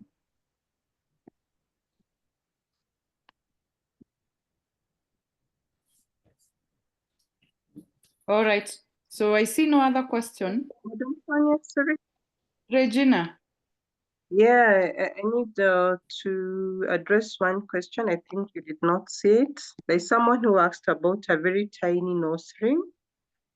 I responded about the tiny nose rings. We refer to those tiny ones. I don't know. Are there big ones? Okay, for the purposes of, because our security, you know, they're implementing the student handbook at the gate. So when you are coming in, we all don't sit at the security. So please, we plead, if you are coming in, I know postgraduate, you're not coming in to stay the whole day. You just pull them out when you are driving in. Then you can have it as you exit. So we have a better interaction with the securities who are implementing a student handbook. And sometimes it's actually most of the time unless you pull out your AD, they may not have differentiate between undergraduate and postgraduate. So to have an easy time, just pull it out until it's scrapped out of the student handbook. Then we will be giving you guidance on that. Thank you, Madam Sonia. And for the lady who asked about harassment, I think it is good for her to be informed that, yeah, I'm on board, a very experienced investigator. She should not be worried. We shall always investigate, have evidence, and assist as long as we have facts and evidence. So it is good that she knows Daystar has a very competent investigator and that nothing will go uninvestigated. Thank you. All right. Thank you, Regina. So that's said, done. I see no further question to our section. So back to you, Chair, Dr. Munyao. Thank you. Thank you very much, Sonia, and your team for that a good time of information sharing regarding security matters, and as well as campus, as well as university services, the department. Thank you so much. And now we switch gears to the last department for this evening. And that is none other than the Directorate of Postgraduate Studies. I'm going to request if Professor Lando is around. Prof. Lando, are you in? Prof. Lando? Mercy? Mercy Mugo, are you in? Yes, Daktari, I'm here. Yes. Is Prof nearby? I can't. Let me call Okay. her. Please do. Please do. Thank you. So students, I think the sessions have been informative, have been quite informative. We have, just a minute.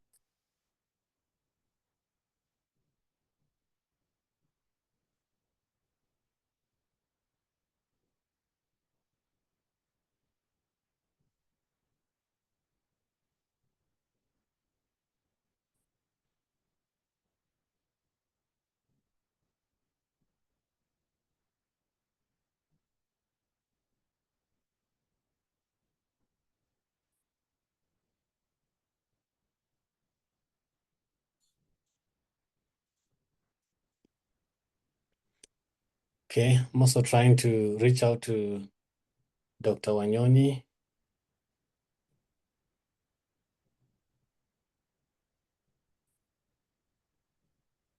One second.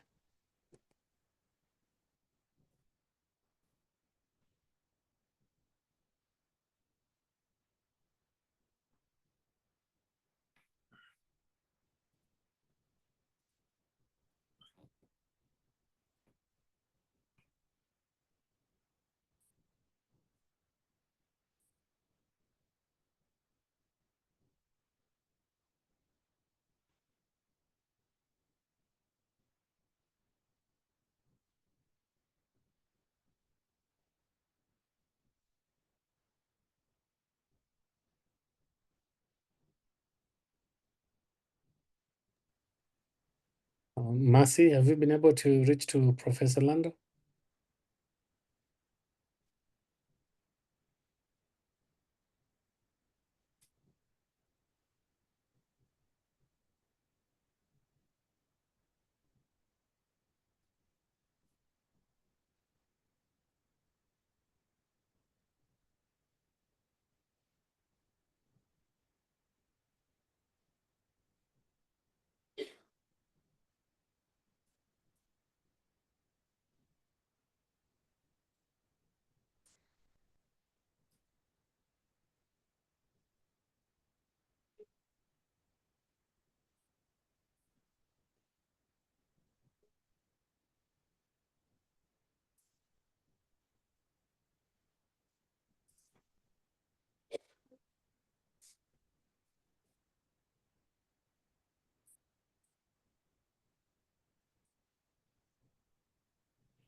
Okay, I am neither getting Sister Professor Lando nor Dr. Wanyoni.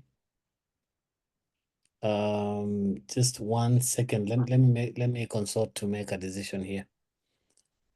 All right, thank you.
Okay, now that I'm unable to get the two of them, I've texted, but we can take any burning question as we wait for a response.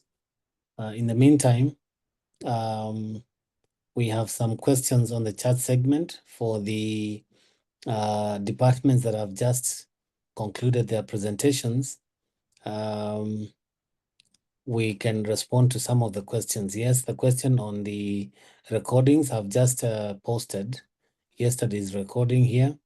And tomorrow you'll have this recording for today available. So we shall be posting on a day-to-day basis.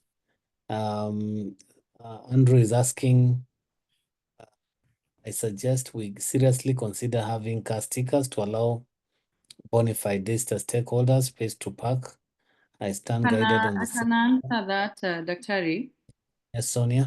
Yes, we have been having car stickers, but Andrew, what happens? It also becomes a bit of control to have a sticker to 2 cars, and then you come with your 2 cars there. So for now we are using a student ID for your portal, because you can't come in with the same ID at two different at the same time, or rather. Then if you forget completely, you have no portal, you have no student ID, then we give you the visitors parking. So that has minimized the control of having who is really coming in. Are you our guest? Park at the visitors. You are our student, then you drive in. Nairobi campus has limited space, and I agree with your sentiments, but we have been having car stickers. However, as I said, we are rolling out car stickers, but with a different model. So keep checking your email, and the details will be requiring for you to have the sticker.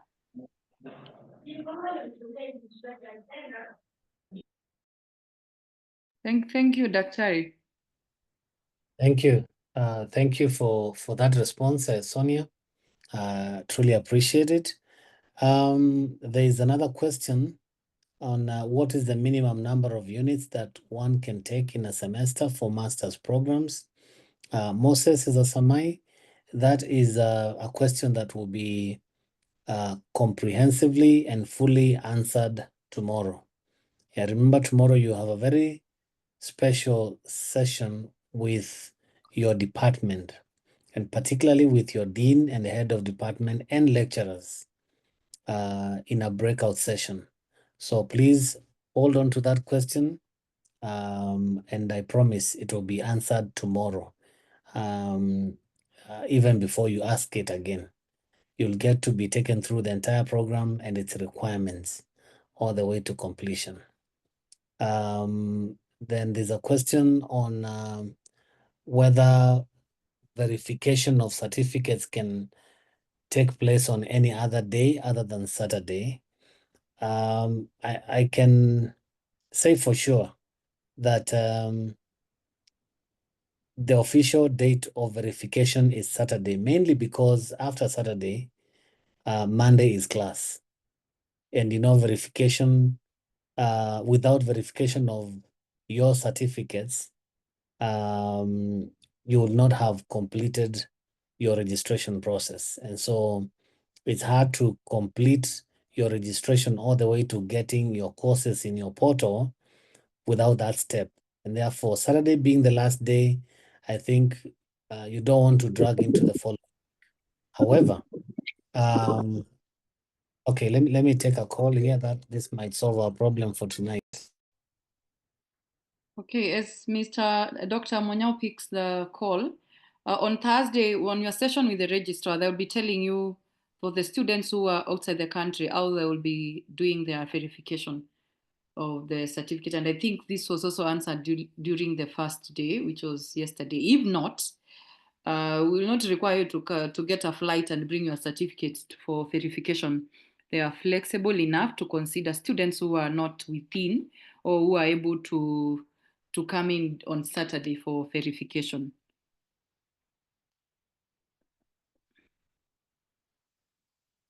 Madam Sonia, Moses here. May I please? Yes, Moses. Yes. Thank you. The question that Daktari was responding to, maybe for the sake of clarity, I think the question I was asking, like for those who may be available tomorrow for verification, can they walk in and have their documents verified, or we have to wait until the official date? Of Saturday. I think registrar Yes. will answer that because, and I think it's allowed. You can come and then you wait for the other process because you have no email as of now. You have not been enrolled on e-learning. Your account is not active. So there's a process you need to have attained for them to verify that. And thank you. And those other touch processes of registration, like opening of the emails, they are all pegged to clearance, or do they also require physical? No. Those ones you will be guided here tomorrow, Okay. and then on Thursday you will do them here. There's a session for ODEL. They will guide you on how to enroll on e-learning. There's a Alright. session for ICT. They will guide you on how to do to get your email. The only thing we're doing on Saturday is verification of certificates for those who will be in the country. If you choose Thank to you. bring So, them another day, on Thursday, registrar will be telling you the extension they can give you if at all you're going to do the extension of verification. thank you. So that means I could walk into campus, have my documents verified, and then wait for the other processes to take place later. Would that be fine? For those exceptional cases, yeah, you can walk in. Thank you very much. This is Nairobi campus. Thank you. I have a question. Okay. Rachel, thank you for taking there's that. Rachel, then Daniel. Okay. My question is regarding to the one that Moses has asked for those who are not currently in the country, and you would like your document to be verified, and for example, also paying school fee as well. Are we going to be allowed to continue with the process like tomorrow and after tomorrow for the ODEL email setting and others? Yeah, yes, sorry, I missed. Did you say you were outside the country? Exactly. Yeah, I've said for the students who are outside the country, registrar, you just need to stick here for the remaining days of the orientation.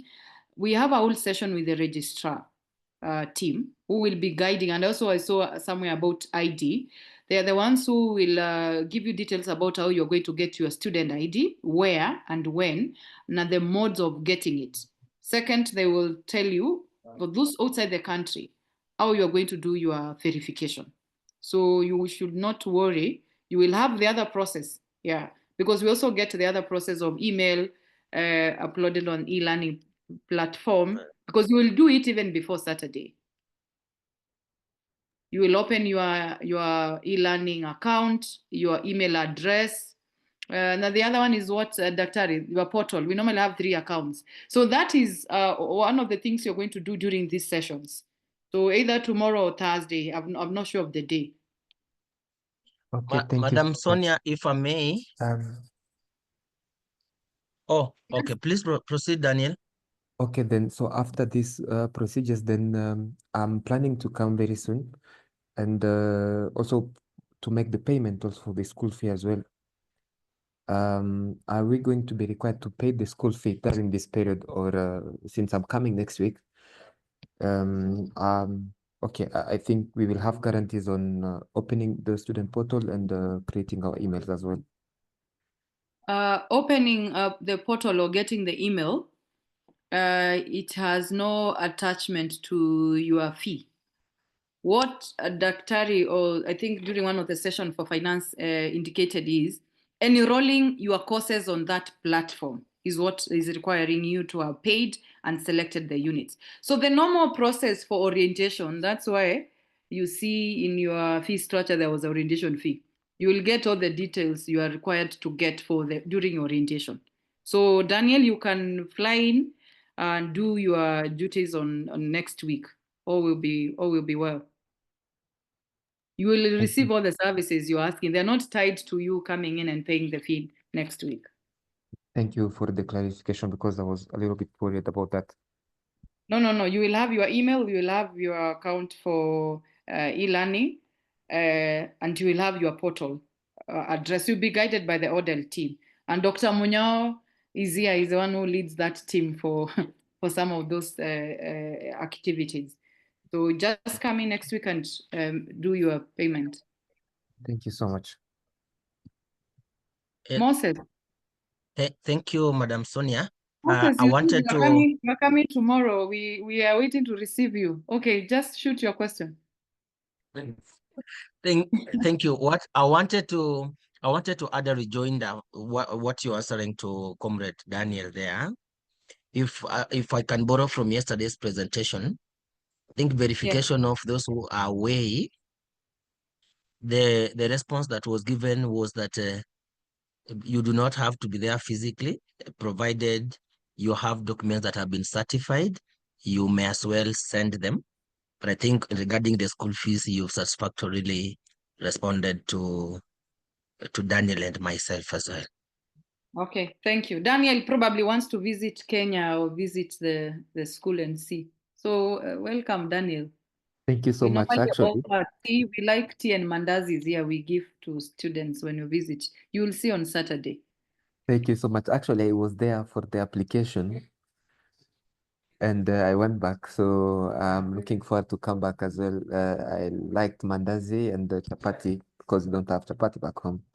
Yeah, we'll so give you more. So back to you, Daktari. I see our professor is here. So back to you. Thank you so much, Sonia, for holding the fort. Sister Professor Lando is in, and I think the confusion was that her department was supposed to come in at 7:30, but the sections before hers flew very fast, flew through their content, and that's why we are here.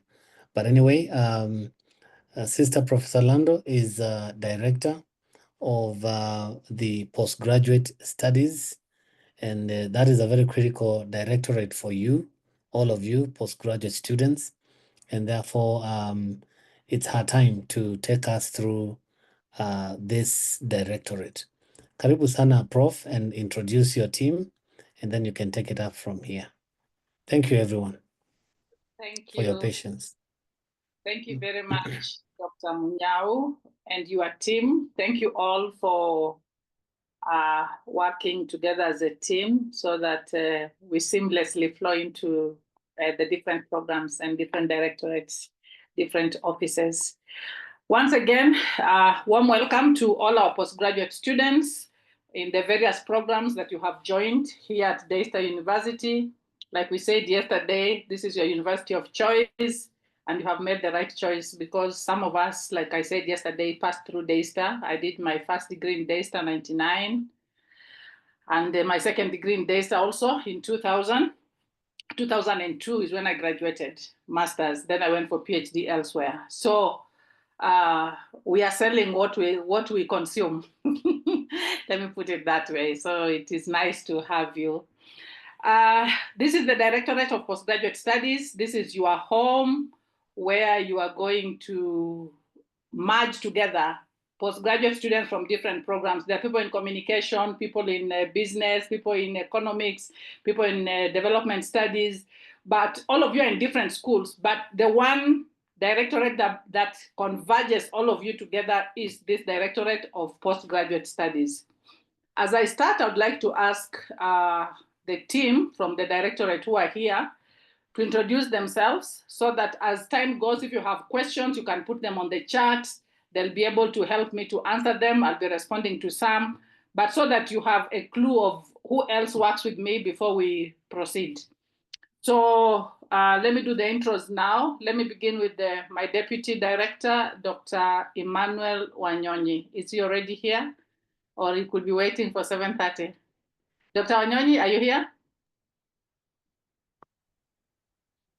All right, so when he joins, we shall introduce him. Yesterday you saw him, so he's waiting for 7:30, like I was doing. We have a gentleman who is going to help us on TMS, and I will be explaining briefly what TMS is all about later as we go on. But this is a gentleman I'd like you to know. I'd like you to familiarize yourself with him, get his contact, not the personal contacts, but the office contacts, so that when you are working with your TMS, you can get immediate support, TMS and a few other ICT related issues. So Wafula, could you please introduce yourself? If possible, show your face. Wafula.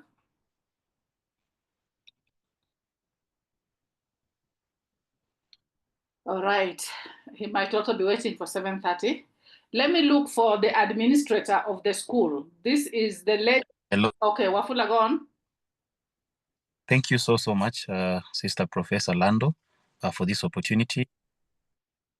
And I would like to invite all the postgraduate students. You're welcome today, sir. Thank you for joining this great team. This is the team that will be here to help you in any regarding any of your university life, especially as a postgraduate student. We will guide you on how to do your thesis. We usually have so many thesis defenses and also trainings just to make sure that you at least get to finish your thesis or dissertation on time. I work specifically in the directorate. I'm seconded there to work on thesis management system.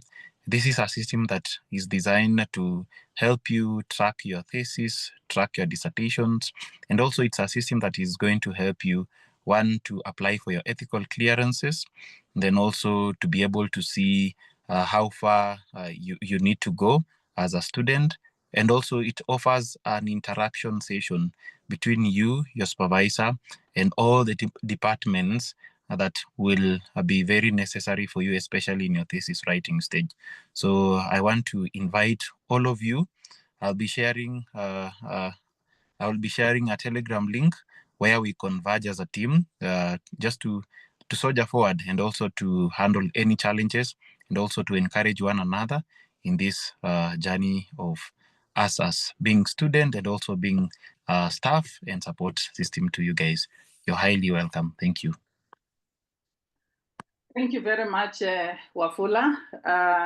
So he'll be posting some of those contacts, and if you have any questions, things that are not clear, he's going to help me to answer some of those as we move on. Wafula, you didn't mention that you are also a graduate of DAYSTAR. Should encourage people. Well. I did my undergraduate here in DAYSTAR University, and then also I graduated last year, having done my master's. I'm also a student of this semester. I am doing a PhD in strategic management and innovation. That basically tells you how well and how familiar we trust our processes. So I'll be here to work with us, and also as I work with you, as you work with me as a student and also as a support staff to you. Thank you. Thank you very much, Wafula. And that should be an encouragement to students who are working. You can be able to balance work and studies. Wafula has done it, he's doing it, and you too can do it. Thank you very much. May I now check if Ruth Okello is online? Ruth, are you present? So Wafula has mentioned ethical clearance. There is an officer who is in charge of that, and she helps in the processes of clearing your thesis for ethics. I don't know whether Ruth is here. Ruth 1, 2, and 3. All right. Now, if you can't reach me, or if you need to get to me, get to the university services immediately, you need to get some clearance, and you try one line and the other is not working, the person who is the glue of the directorate, this is the administrator. She's the one who will, she's the first officer that you will meet in the Directorate of Postgraduate Studies. She will listen to your stories, she will guide you, she will calm you down, she will show you different offices, and she literally runs the directorate. So this is the administrator, she's called Mercy. Mercy, do you want to show your face and say hello, please? Yes.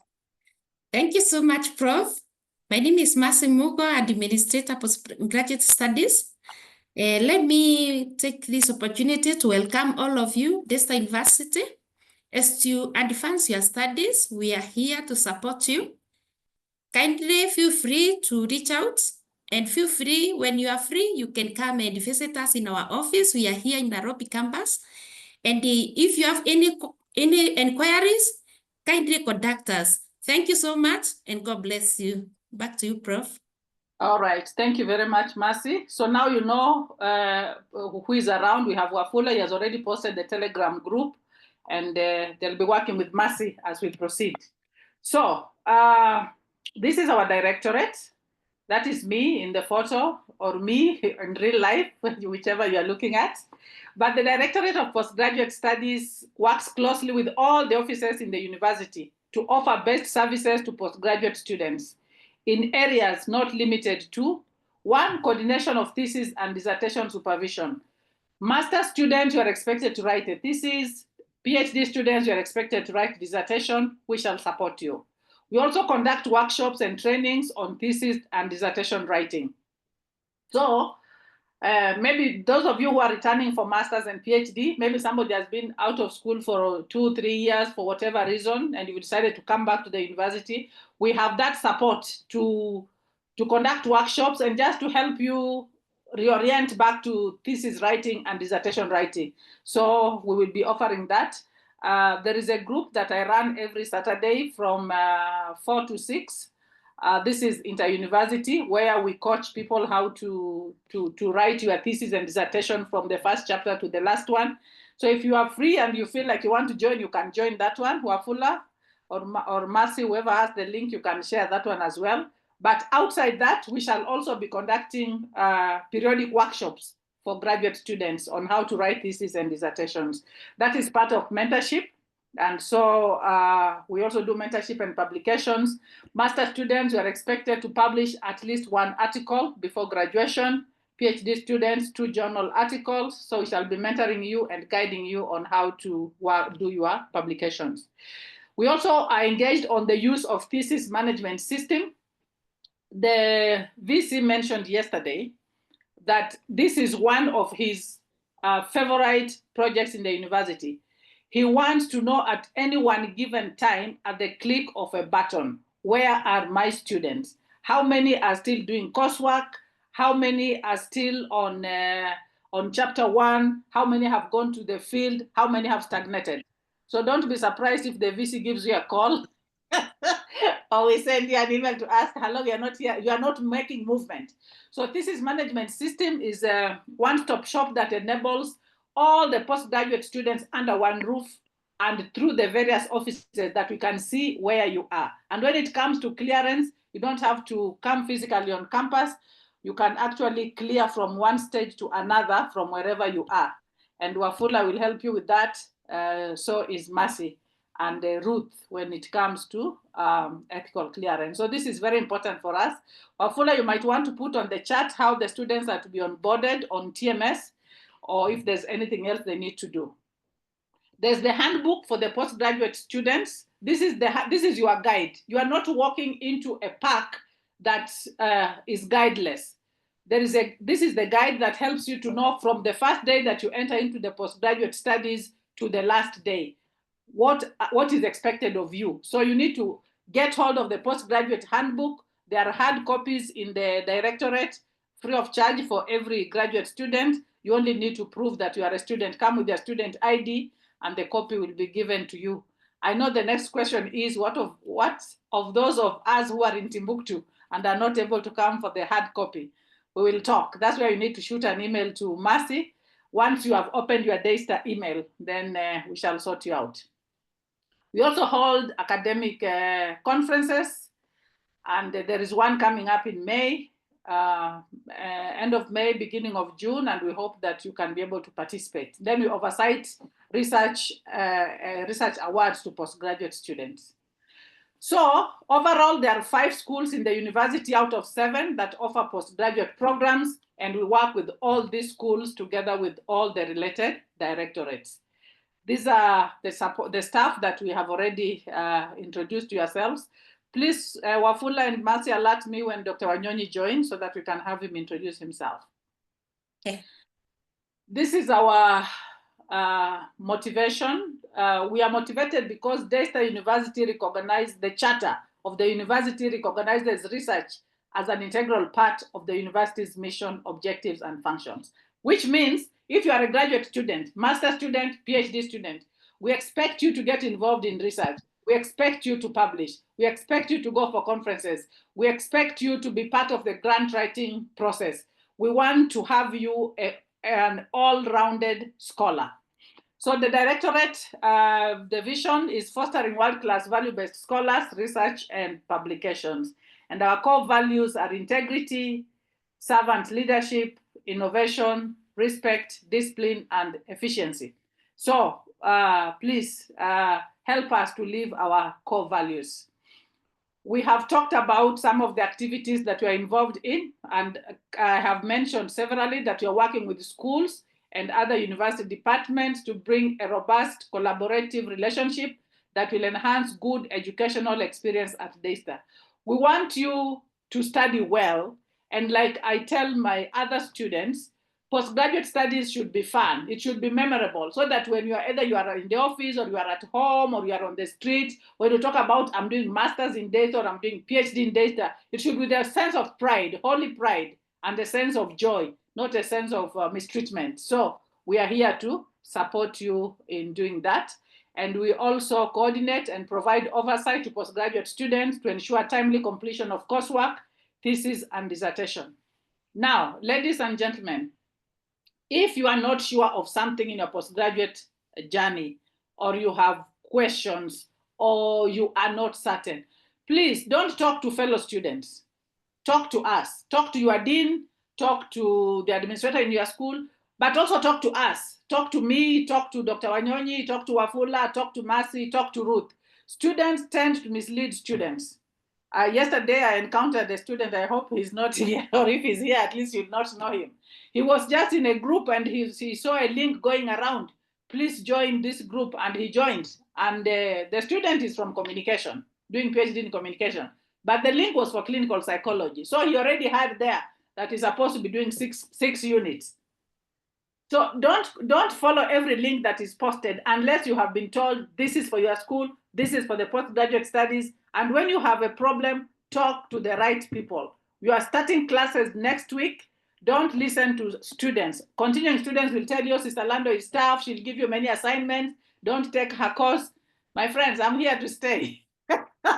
You might miss my course this semester. Next semester, I'm still taking that course. Following semester, I'm still taking that course. So don't be told stories about lecturers or about which course you should take. Follow the postgraduate handbook and follow the advice from the directorate or from your respective schools. Okay, so I've talked about organizing workshops and I've talked about mentorship. We will carry out regular surveys and evaluations with the students and faculty just to get feedback on the processes of the university. And when research opportunities pop up and we ask you to join us, that is also part of mentorship. Please accept and work with us. Now, this is key. So we need to, I need to encourage you to adhere to the postgraduate handbook. This is your roadmap. This is your compass. It is going to give you the true north. Follow that. Don't follow other students. Don't follow other stories. Don't get confused. This is your true north. The Bible is number one. This is your true north, number two. We've talked about publications for master students before graduation. So you need to start today. Your master's is 2 to 3 years.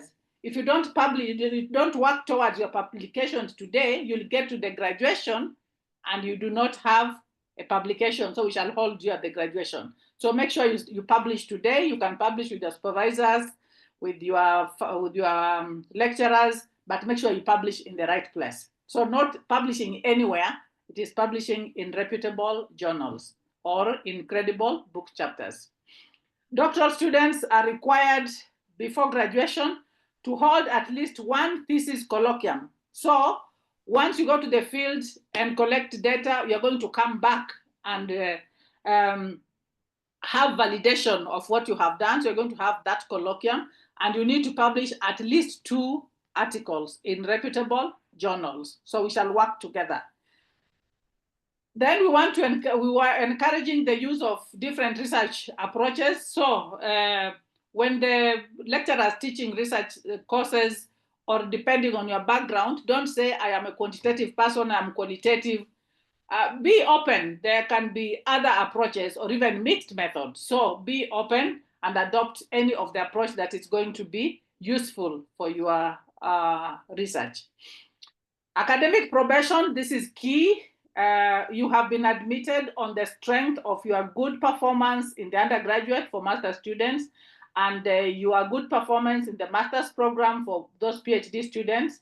So as a master student, you need to maintain a GPA of 2.75. This is B-. The moment your GPA drops to 2.7, you are on probation. So make sure this is individual GPA for every semester, but also for cumulative. So make sure at any one given semester, in every course, you don't score less than a B-. So try, work hard. And it's doable. After all, we have admitted you with a higher grade, so it's possible to maintain that. For PhD students, anything below a B is a fail. So you can't say I have B-, you'll not have met the threshold. So work hard, balance, and make sure that you adhere to these expectations. Now, you are online students, we acknowledge that, and most of your classes will be online. But you see, when you're going to hold a colloquium or we need validation of your seminar on your research, we will not do that online. So we are going to have you sometimes come on campus. Our campus is in Nairobi, so that you know where the offices are. You get to see me physically. You know, you don't know my height, so it's good to come and see how we look like, how our office looks like. You need to visit the library. You need to meet the Vice Chancellor one-on-one. You need to meet your deans one-on-one. You need to know where the finance office is and all that, so that when you come to clear for graduation or when you come to pick your certificates after graduation, you are not lost. So every semester we shall have at least one on-site activity for graduate students. And the first one is on the 6th of March, 2024. Please put that down on your diaries. The Vice Chancellor would like to physically meet all new postgraduate students. And we are extending the invitation to other postgraduate students who have not been on campus. The ones for last semester didn't come because it was a short semester. So 6th March, 2024, Directorate team, please note that date, and students, please note the date. It is going to be a physical encounter with the university administration and the Directorate in Nairobi campus.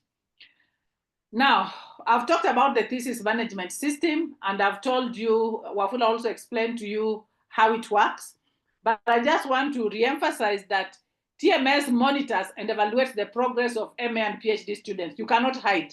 Neither can your supervisors hide, because TMS will tell us this student has not moved an inch for the last 1 month or 2 months, and we shall try to check what is not happening with yourself. So this is a friendly system, and it helps, it enhances efficiency.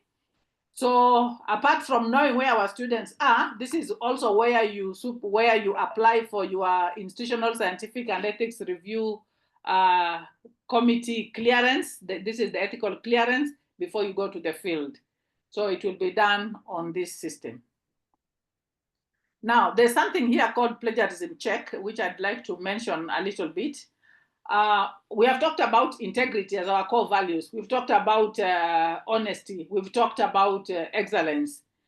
So plagiarism works for your assignments, your projects, your thesis, and your dissertations, and even any assignment. So if you should copy somebody's work, in academia, you are allowed to copy. So if you are to copy, for example, my work, or VC's work, or any other scholar's work, please cite. Just say Lando 2024 or Lando 2025. That is acceptable. But if you use my material without acknowledging that it's from me, and we discover that, this is what we call the plagiarism. And so for plagiarism in DASTA, it is a fail. And depending on the extent of the plagiarism, you can also be called for disciplinary, or you can be dismissed. So we have a software that checks. So don't just go to the internet and say, I copy this, copy here, copy there. Nobody will see. When we put it in the system, it will show us when and where you copied. So copying is acceptable, but cite. So when you cite, you are actually safe. So just to make sure that whether it is an assignment, whether it is a thesis, whatever it is, make sure that you cite. Another clearance that we'll need before you conduct research in Kenya is NACOSTI, which is the government arm for evaluating studies that are going to be conducted here, and then they give you permission. This is the National Commission for Science, Technology, and Innovation. And so it is responsible for reviewing research proposals for ethical clearance. All proposals, all researches that are conducted in this country, you go through NACOSTI. But before you go to NACOSTI, you must get the ethical clearance, which DASTA has an office. Now, in the event that you are studying in DASTA and you are not a Kenyan, okay, let me put it this way. If you are studying in Kenya and you are a Kenyan, or you are studying in Kenya and you are a non-Kenyan, and you are going to conduct your study in Kenya, you need a minimum of 2 clearances. One is NACOSTI, and 2 is the ethical clearance. Now, if you are a Kenyan or non-Kenyan studying in DASTA and going to conduct your research outside Kenya, you need 1, the ethical clearance from DASTA, and 2, you need the NACOSTI equivalence of your country. So you cannot say, oh, for me, I'm not Kenyan, my research is in Timbuktu, therefore I don't need NACOSTI. No, you need NACOSTI for your country. For example, if you are in Tanzania, there is COSTECH. So if you have heard of COSTECH, that is the equivalence of NACOSTI. So wherever you go, there is a NACOSTI of that country.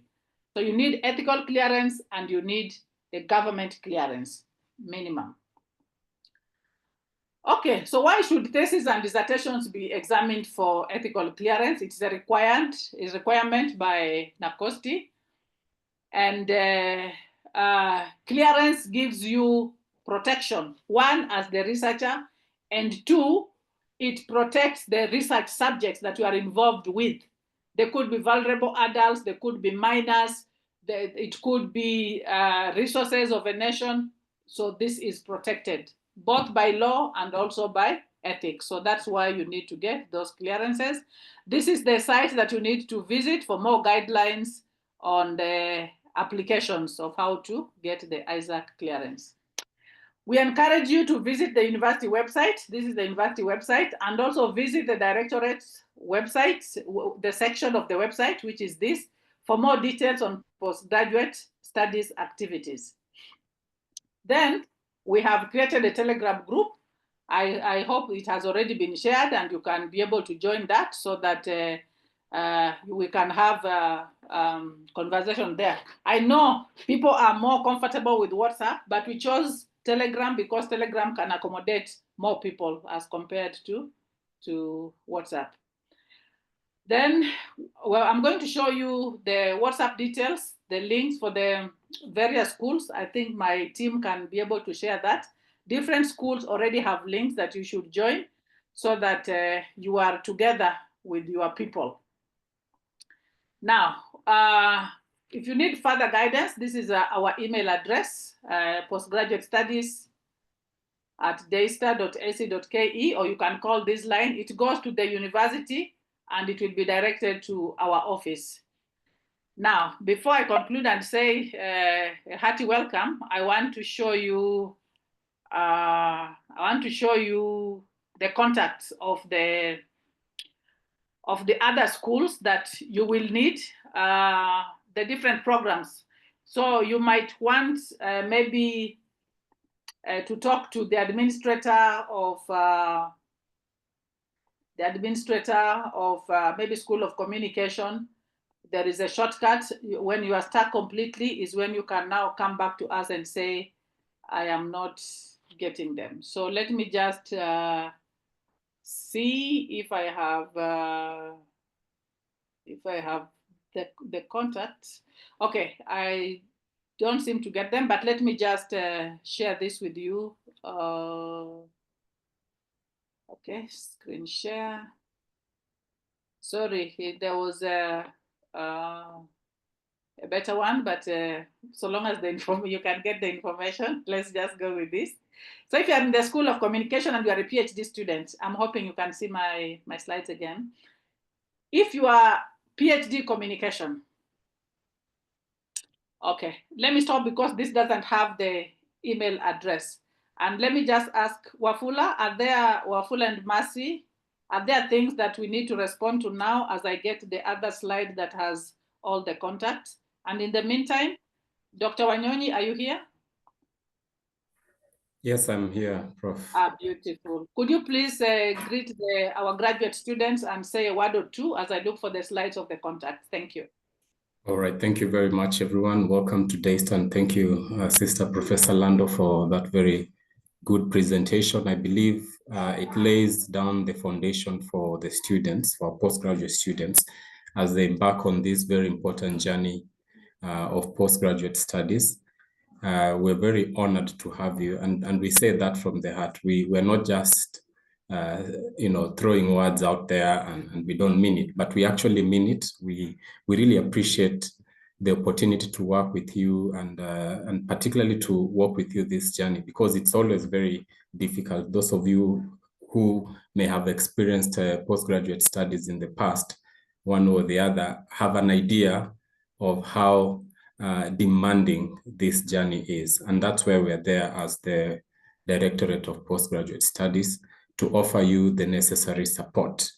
I would not want to repeat what Prof has mentioned, but what I would like just to emphasize is the meeting that we're going to have on the 6th of March 2025, very important meeting, because we realize that many students often don't, particularly postgraduate students, considering that you're studying virtually, you may never come to campus and you may never meet your professors and other important people who are supposed to help you with this journey. So I really would like you to diarize that so that then we have that very important engagement on the 6th of March 2025. We are going to be responding to your questions. We have already responded to a few of those, but should you have any questions related to your coursework,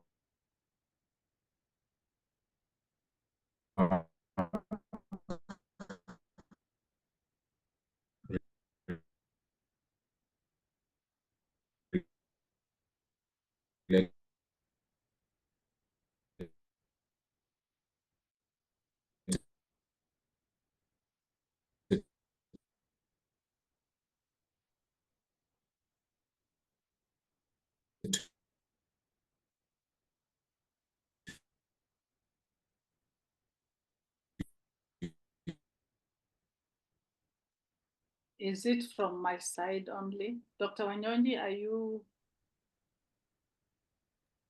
Wafula, can you hear Dr. Wanyonyi? I think we have lost him. Ah, okay, sorry. Not easy. The internet is not. Okay, he'll come back. Okay, so this is what I wanted to share with you. I hope you can be able to see my screen well now. Confirmation, please. No, some of us are not able to see your screen. Oh, really? Oh, sorry. To see it, sister. You are seeing? We can see. I can see.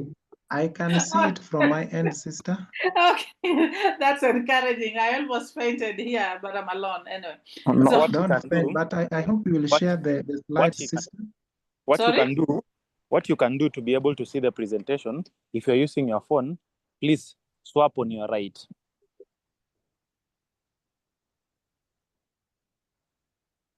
All right. So, ladies and gentlemen, I don't want to promise I'm going to send this. You know, we are doing by the time I'm done with this orientation, I'll be thinking about something else. Do a screenshot at least.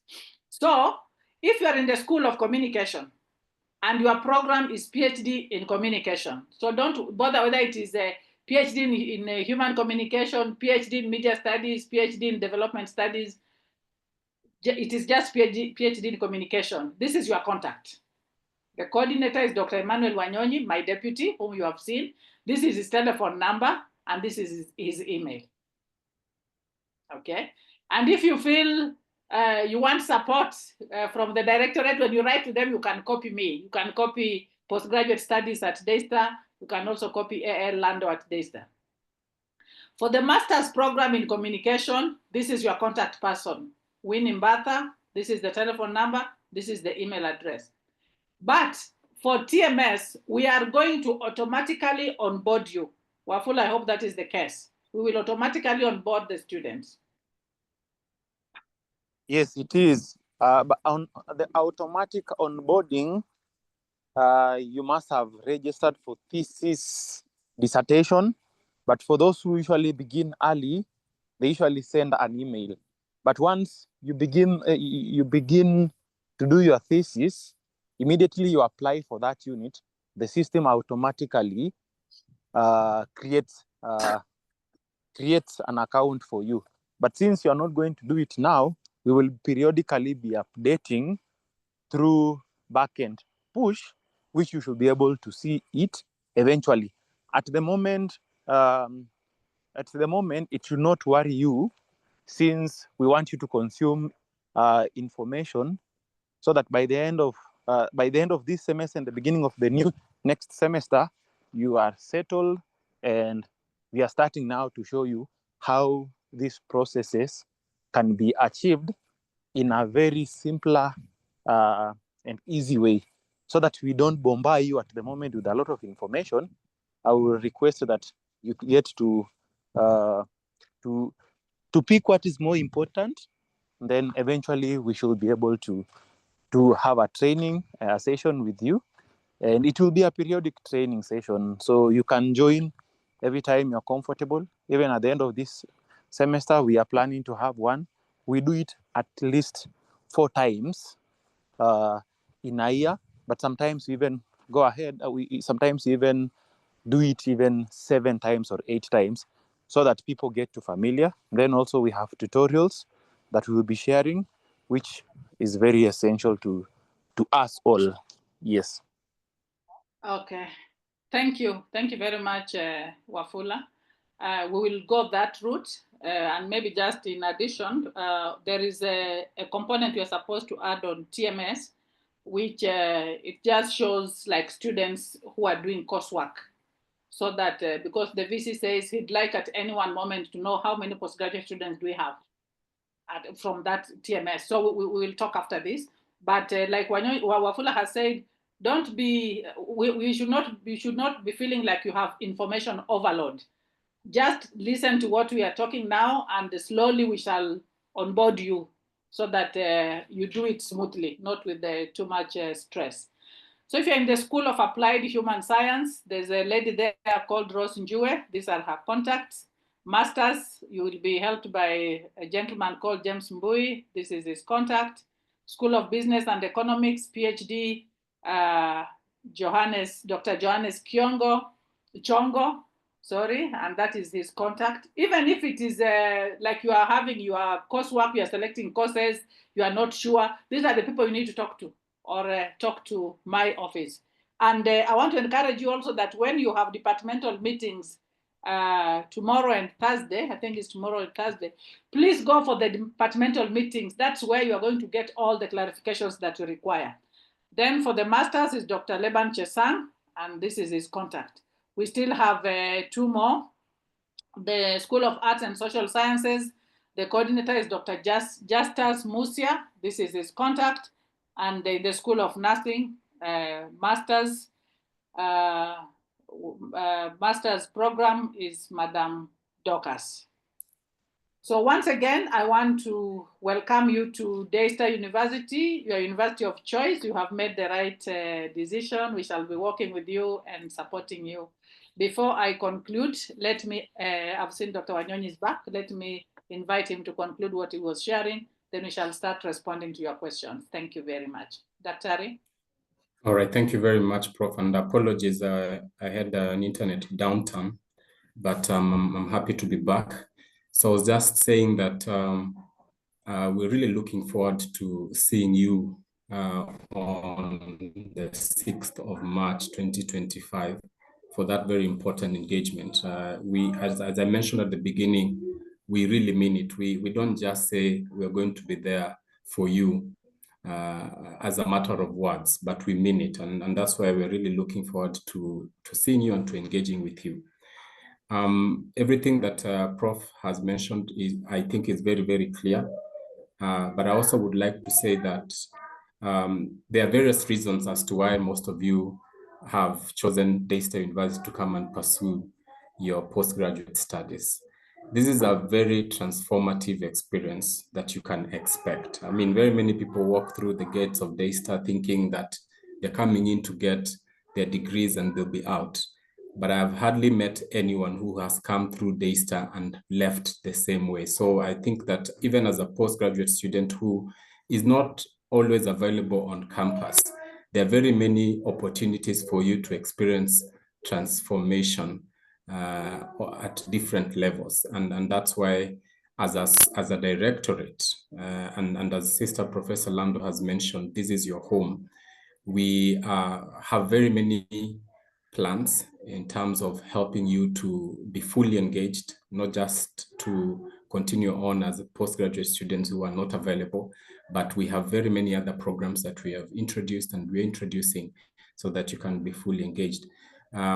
We also do have, and I believe maybe Professor Lando has mentioned this, that we have seminars that are organized particularly also by Professor Lando and the VC over the weekend to just talk about research. And you don't have to be, ready to do your thesis yet. Even if you're at this very early stage of coursework, you can still engage and learn a thing or two about research methods, and everything else that comes with that. So thank you all very much for being here. And thank you, Sister Professor Lando, for the opportunity. Looking forward to engage even more. Thank you. Thank you, Dr. Wanyonyi. Thank you so much for that input. So I've seen some of the questions on the chat. What is the citation style of Daystar University? APA 7th edition, generally, but different schools might have different citation styles. For example, the School of Law have their own style, and clinical psychology maybe. So generally across the university, APA 7th edition, but your school might have another specific citation manual that is preferred. So you'll be told when you have the departmental meetings tomorrow and Thursday. Yes, Paul. Thank you, Prof. That was a very interesting presentation, enjoyable. March 6, does that affect international students? I live in Australia. Does it mean I have to get a ticket and come to Nairobi on March 6th? If that were the case, what about arrangements for visa or something like that that enables you to come in? I'm sure the ID does not get me across the immigration, so. Yeah, so thank you, Paul. Thank you for that question. 6th March, you want everyone to be here. It is the first time you're going to meet the VC physically. The first time you're going to meet me physically. The first time you're going to meet Dr. Wanyonyi and everybody you have mentioned, and also have a physical movement on campus. But we are going to have a session where we're going to talk to you and you're going to talk back to us. So if you can, even if you are in Australia and you can make it, you can purchase a ticket, please come. The admission letter that you have suffices to give you a visa to get to Kenya. And if you need additional help, email us, WhatsApp us, we shall help you. We also have an office here, International Relations Office, that deals with international students that can be able to help you get your visa on time. So the help is there. And the admission letter is one, but we are also available to support you. Moses? Yes, sister, thank you. I have seen a question that I would really like to respond to it. Most people are saying they are experiencing information overload. I understand that. But one of the key things that I'll literally advise them is to take in of the contact personnel. And also, when you need clarification, just reach out. If it's registrar, reach out to registrar's office for guidance, even when it comes to registration. make sure at least you have your contact of your school administrator, because they offer a lot of clarification during this time. So don't feel like the information is too much. I know it is, but please take note of the key people, because they're going to be very essential in your life, especially here at the university. And it's going to be obvious if you have their contact. So that's what I can see. Okay, thank you, Wafula. So take the, like now, at least leave this platform with the contact of the Directorate of Postgraduate Studies. If you are stuck, if you have forgotten everything else, at least email us, we shall get back, because this is your home. Moses Esamai. Thank you very much, Professor Lando. I must acknowledge that indeed it is that information has been quite resourceful, and I think as per the comments, some of us are fearing, are we really ready? What are you But then fearing? but nevertheless, I think we are. Now, a few questions. You've mentioned about the support for the thesis writing, the training sessions, and workshops. By the way, I think this is very commendable, because compared to some other places where we've been to, I think DAISTA take thesis work very seriously, and that's a kudos and an advantage to us. Now, these sessions, these seminars, workshops, and trainings, do they attract additional penalties, facilitations here and there? Or are they in good faith and out of support from the institution? That's number one. Number two, you've cautioned us against consulting amongst ourselves, because we might actually spread these fears we are having. Now, you've shared Mercy's contact and admin. And then you've also mentioned is she the same person you're going to consult on a selection of units or courses and everything academic and writing? And or do we have a specific contact that is attached to that? Then you mentioned about publishing for master students. You must publish at least an article before graduation, and you've given us a leeway. You could start it right away. Helen, please mute. Kindly, everybody else mute. Think now. Do we, or will this come up later, or what is the university partnering with the other journals where we can access reference materials and such things, of course, through the university's library, or that is up to our hassles? And finally, on thesis, you've advised that we could start doing our thesis as early as somebody is ready to. But then when you look at the structure and the program, thesis assignments are coming way towards the end of the course. Could you please encourage us, and how do we go about that actually? I had jotted a question down. It's like imetoka kidogo. Let me, in case, if given another advantage, I may raise it. Could you please respond to those? Okay, let me answer those. Dr. Wanyonyi, kindly check the chat if there are questions that you can respond to. And once I'm done, I'll give you a chance to respond to them. So Moses, I think, yeah, I could be wrong, but I think you seem to be courting a disease called panic attack. Don't panic. All these things are doable. Don't panic, and we take them in piecemeals. You don't have to do all these things in one go. Now, number one, are the workshops free? Yes, it's part of our assignment as the directorate. So we shall call for the TMS training.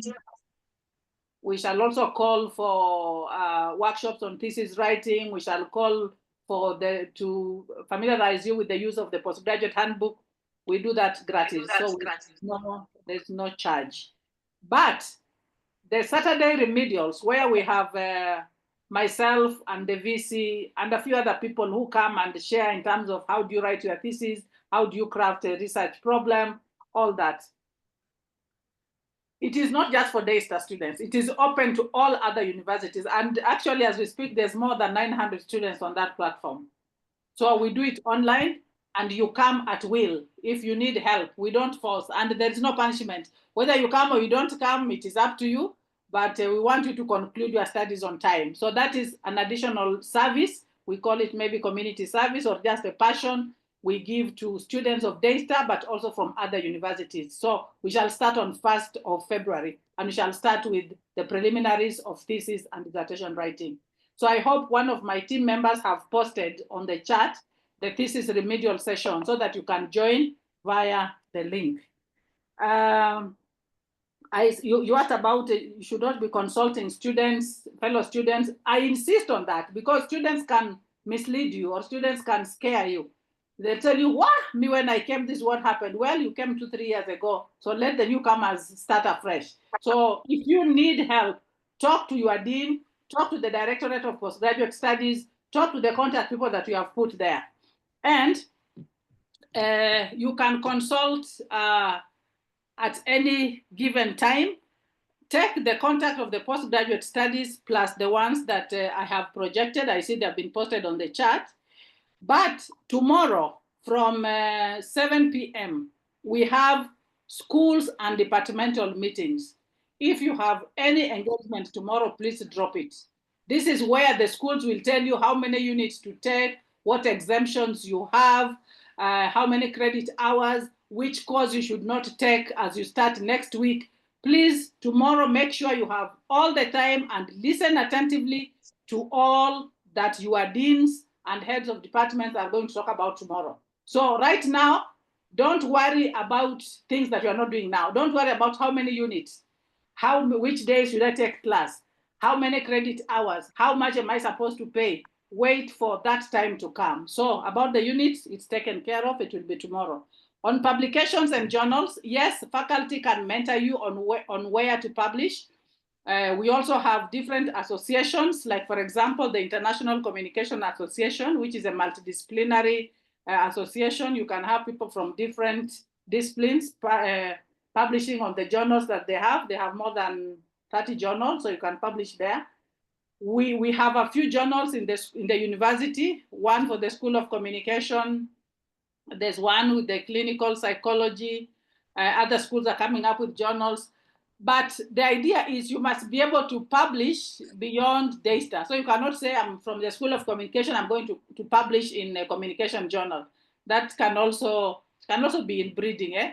If your article is good, it can be published anywhere. So don't just look narrowly, is Daystar going to give us a journal where to publish? No, we should be able to publish elsewhere and work with your supervisors, work with your faculty. I've published with students, and I don't mind if I get students who work hard, who are willing to burn the midnight oil. We can always publish, and other faculty have done the same. So no panic. Don't put on the panic mode. Just relax and enjoy the postgraduate studies in Daystar. I hope I've answered everything. Are there any other hands? Daktari, Professor, last one, please. You just mentioned about publications. When it comes to, although this is also might come towards the end, do students have the latitude of choosing their supervisors, or you're given a supervisor, take it to the end? What is the, or how do we operate? So we have, this way we were talking of onboarding you on the TMS. You are going to be given somebody called a mentor, somebody who is going to journey with you to guide you. It will be academic, but it will also be social life. You know, you need to balance life. You need to balance your work. You need to balance family. You need to balance studies. You need to balance church. We want at the end of your studies that you are still intact. Everything is intact. Yourself, your family, your friends, church activities, all that. So you have a mentor who will work with you on that. Then the supervisors will be assigned by the schools in consultations with the directorate. So sometimes you might request and be given that one, or depending on the school and in consultation with the directorate, you might be assigned. So my advice is, for now, until we agree from the directorate, go the way of the school. If they assign the supervisor, take. If you have one and you want to propose you can suggest, but don't stick on that supervisor, because maybe the supervisor already has the load and the school knows Lando has 30 students and Dr. Wanyonyi has 20, so you can add Dr. Wanyonyi 2 more, so that you move. And it's not one supervisor, you have 2, so you will not be stagnated. Okay. What is the earliest you can start working on your thesis? I advise my students start working on your thesis today or the first day of school. Why? Because these courses build on each other and your thesis is supposed to be holistic of the whole program. So if you're in the communication program, for example, and this semester you are doing communication theory, you must be able to start identifying which theory is going to guide my study, so that by the time you're done with that course, you have done the section for your theory. Then, if you are maybe in business study and you are doing the research, GRW 611, which is the research unit for graduate students, and you are taught there in that unit how to formulate a research problem, why don't you formulate yours in the process of the studies of that unit, so that at the end of that unit, you actually have a research problem that you can work with. The challenge with the students is that students have other assignments that they want to work on for their thesis, but the real, Mayuli, Matadi, please mute yourself, but the real thesis where they want to focus on their research, they keep it until they're done with the coursework. So that would be difficult for you. So my advice is, it's not cast on stone, but my advice is start your journey today. If you see something that's going to contribute to your thesis, jot it down and move chapter by chapter as time progresses. Dr. Wanyonyi, anything that you have seen that you need to respond to as we look for any other hands? All right, thank you, Prof. There was a question regarding internship. We normally don't require our postgraduate students to take internship. But in case you needed to explain a little further, that is early, what exactly you meant by internship, maybe you can just get in touch with us and we'll see how to support you in that regard. I don't know whether, Prof, you talked about the postgraduate handbook earlier on, but we do have very many copies of the postgraduate handbook that each one of you is entitled to have a copy. My assumption is that when you visit campus on the 6th of March, you're going to get a copy of your student handbook. It actually summarizes many of the questions that you may have asked and the responses thereof during this session. So in case you are within Nairobi and you can access Daystar Nairobi campus, please visit our office so that you can get a copy of your student handbook. It gives you a very good guide in terms of how you can deal with your thesis and all the other postgraduate related issues at Daystar. Let me see whether there's another question. Are there day full-time classes for masters? I think my colleague Wafula has responded. We only have evening classes at the moment for postgraduate students, normally from 5:30 to 8:30, and then on Saturdays as well. Prof may have mentioned that as time goes by, we will see whether we can take a blending approach where you visit campus maybe a week or something like that, but that has something that has to be organized in good time, because we wouldn't want to inconvenience any one of you. We also recognize that some of you are not necessarily within Nairobi or within the country, but that's something that we can coordinate with your schools. But it's very important for you to consider the fact that there are some programs that may require your presence for one reason or another. For example, if you're going to, you're pursuing a master's in communication and you don't have a background in media studies, this is a master's in communication, there are specific courses like advanced audio and video production. There's no way you can do advanced and audio production virtually. So you'll be expected to visit campus. This is something that will be arranged together with your lecturer, so that then you can come and visit our studio and use the equipment and also do your practical assignments. I'm sure other programs might have some practical assignments that would require your presence. So this is something that we can organize in advance though. So it's not going to be impromptu. You're not going to be told, show up next week. because we know that also requires some logistical planning. I think that's that for now, Prof. Okay, thank you very much, Dr. Wanyonyi, for that. I want to respond to somebody's asking, can we pay fees via Visa card? So there was a whole hour that was done by finance from 5 to 6:30 today. If that question was not answered, may I ask Mercy to get the contact of the finance person who works with graduate students and post it here so that we can reach out, or alternatively, we get this question, ask finance, and provide the students with an answer on the platform. So Mercy, please do that. If I'm working in the same space as my course, do I still have to do practicum? Postgraduate students, masters and PhD don't do practicum, so it doesn't apply to us. Remedial link, I hope it has been posted. The pressure is getting worse. Nelly, the pressure is actually getting worse. But we are here to help. It will be okay. Yeah. Any question that we haven't answered? Yeah, Prof. Yes. Just clarification. Clinical psychology, they do practicum, and counseling psychology. Oh, okay. So I didn't know what the student, whether the student was from which school. That is fine. And Okay. tomorrow when you have the departmental meetings, all this will be clarified there. Please, thank you for that. There was somebody talking. Okay. Is there any other question? I'm not seeing a hand. Maybe, Prof, Contact- there's a, sorry, Prof. There's this question that still is coming up again regarding practicum, and I'm trying to understand this question from Jules. He asks, or they ask, I'm working full-time in another career, but would love to do practicum in my choice of master's now. How can that be arranged?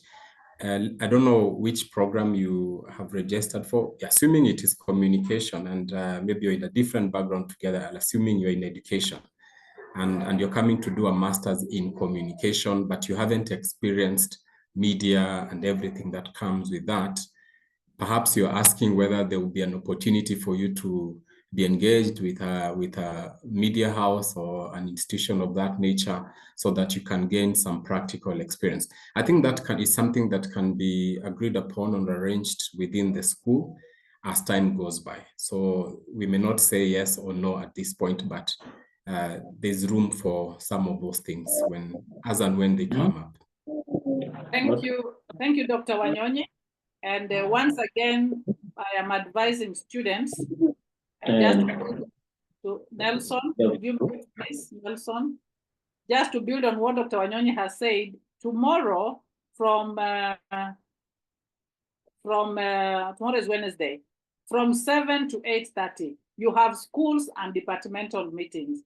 So you'll first of all congregate here on Zoom, and then your various schools will post the school links where you'll go there and ask all the questions about practicum. Those volunteering to be patients, you can be accepted there. Those who want whatever service in your schools, how many units, what are the exemptions, they will all be answered in the schools and departments tomorrow, kindly. Yes, iPhone? There's somebody called iPhone with a hand raised. Could you please go on? No, move closer to the microphone, please. You are far. Okay, hello. Can you hear me now? Yes.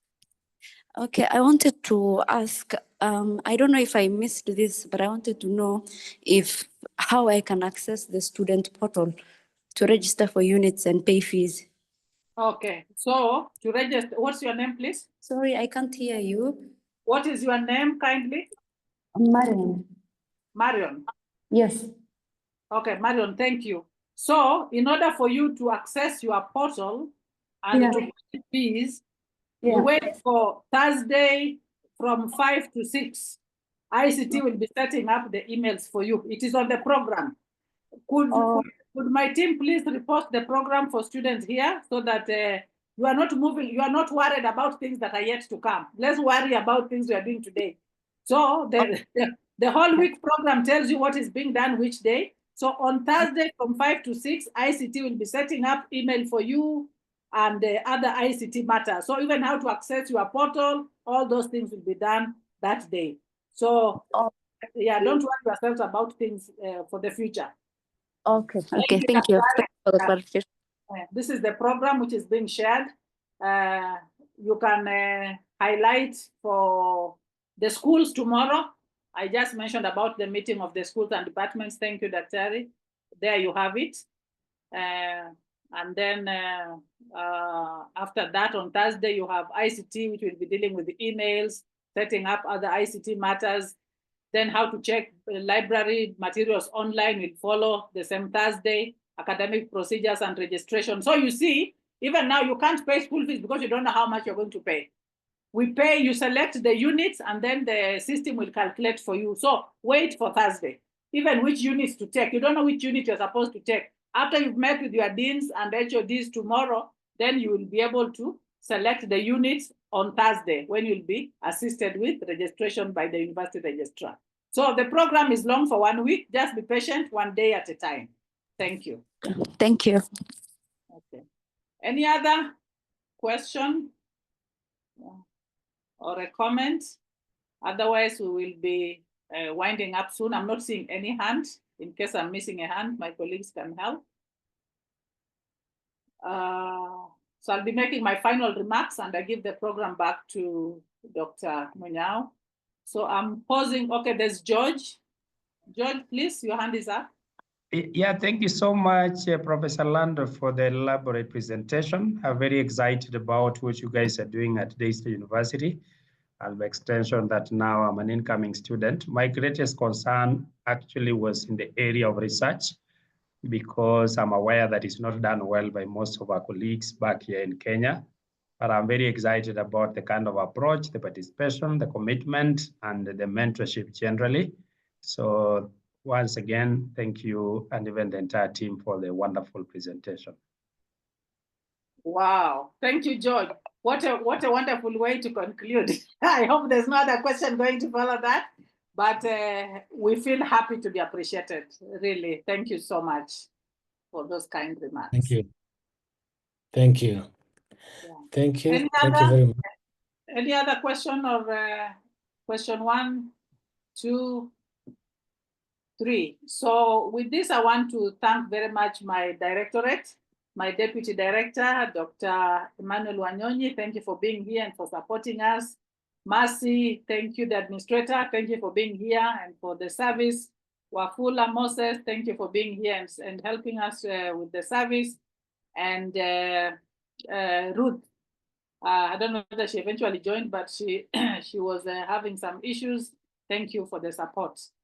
And finally, Dr. Martin Munyao, thank you so much for your time and taking your time the whole of this week, supporting different officers with the orientation program.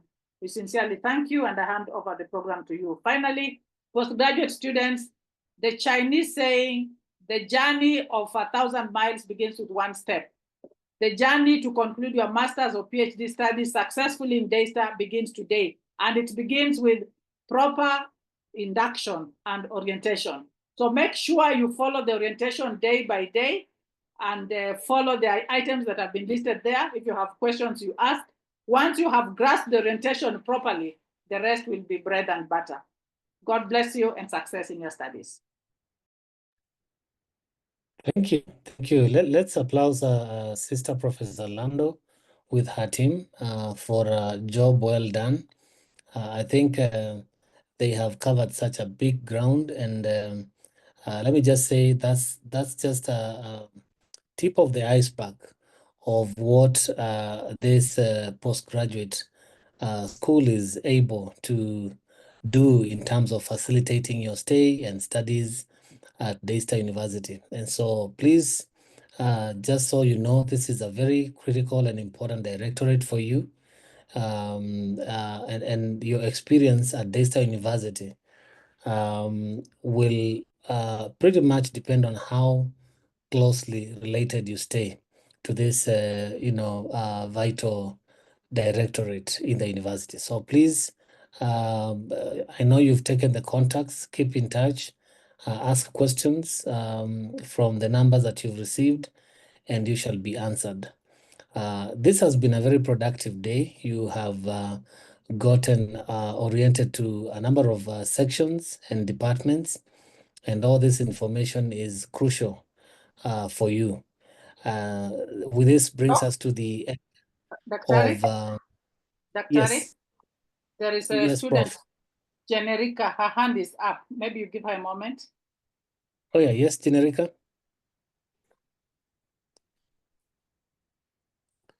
Looks like that was by accident. Okay. Okay, thank you. Yeah, this brings us to the end of our orientation exercise for today. And so I wish to thank you for your patience. Tomorrow we have another lined up series of departments coming to talk to us. Very importantly, starting with Students Affairs. Then immediately after Students Affairs, you will meet your deans and HODs and lecturers in your schools. Now, maybe at this point, some of you may not be able to associate the program you're coming to do with a school. Just so you know, every program sits under a school, sits under a department, which is under a school. We have 7 schools at Daystar University, and so we'll have 7 breakout sessions tomorrow. And once they'll be open, you'll be free to walk into any, but having been explained to by your deans where your program lies. And so please, let's be on time. Let's be ready. Come with a notebook and a pen to take notes, and also come to ask questions and seeking clarification to know more about your specific program in your department and school. Kaike, is it a burning question? Kaike? Yes. Yes. Sorry for cutting you short, but it's just a quick question about this particular training, of which you can find that some of us might have logged in later. Pengine we were engaged before. So I was asking because I can see it's being recorded. So I was just asking if you would like to, let's say after this meeting ends, and I would like to watch it over again for the parts that I missed, how do I go about it so that I can watch Yes. what I didn't, I can listen to what I didn't attend before? Yeah. Okay. So each day I post the recordings for the previous day. And so even today I have numerous times posted recordings for yesterday, and I'm going to do so one last time so that you can click and listen to yesterday's orientation section where we had the VC address us. So there you'll find the VC's address. Tomorrow I'll post today's recording. I hope that answers your question. Okay, yes. The thing is, for me now to want, if I want now to watch Sorry? Sorry for that. I don't know. Okay. So my question is, if now I would like to go back, let's say after this session ends, and I'd like to go back now and click on that link that you've shared, the process that I go through to join this is the same that I'll use so that I can be able to view the link, or there's another route to find the link? So what I'm posting right now is the link for yesterday. And once you click on that link, you have a passcode. So you copy that passcode and paste it in your browser to be able to access the recording for yesterday.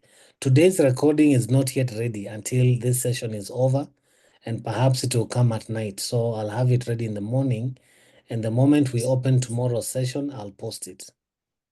Oh, okay. Yeah. So thank you so much. Okay, karibu. All right, this brings us to the end of today's lined up session. And so I would like to close with a word of prayer. And then after that, we will break and we'll see you tomorrow. Let's pray. Thank you, Lord Jesus, for this time. And we are so grateful that we have learned so much from various sections and departments. The information is too much. It can be overwhelming, but by your grace, we are going to digest it and sort it out for purposes of picking that which is beneficial to us and that will help us to better our learning experience at Daystar University. And so thank you for the presenters. I pray for your refreshing upon them. Refresh them tonight with a good rest, and all of us too, give us a good night rest. And when we meet again tomorrow in the evening, same time, remind us to thank you. Bless all of us as we depart from this place. We ask these things in Jesus' name. Amen. Amen. All right. Okay, have a good night. God bless you. Good night. See you tomorrow. Good night. Good night. Bless Good you. night. Good night.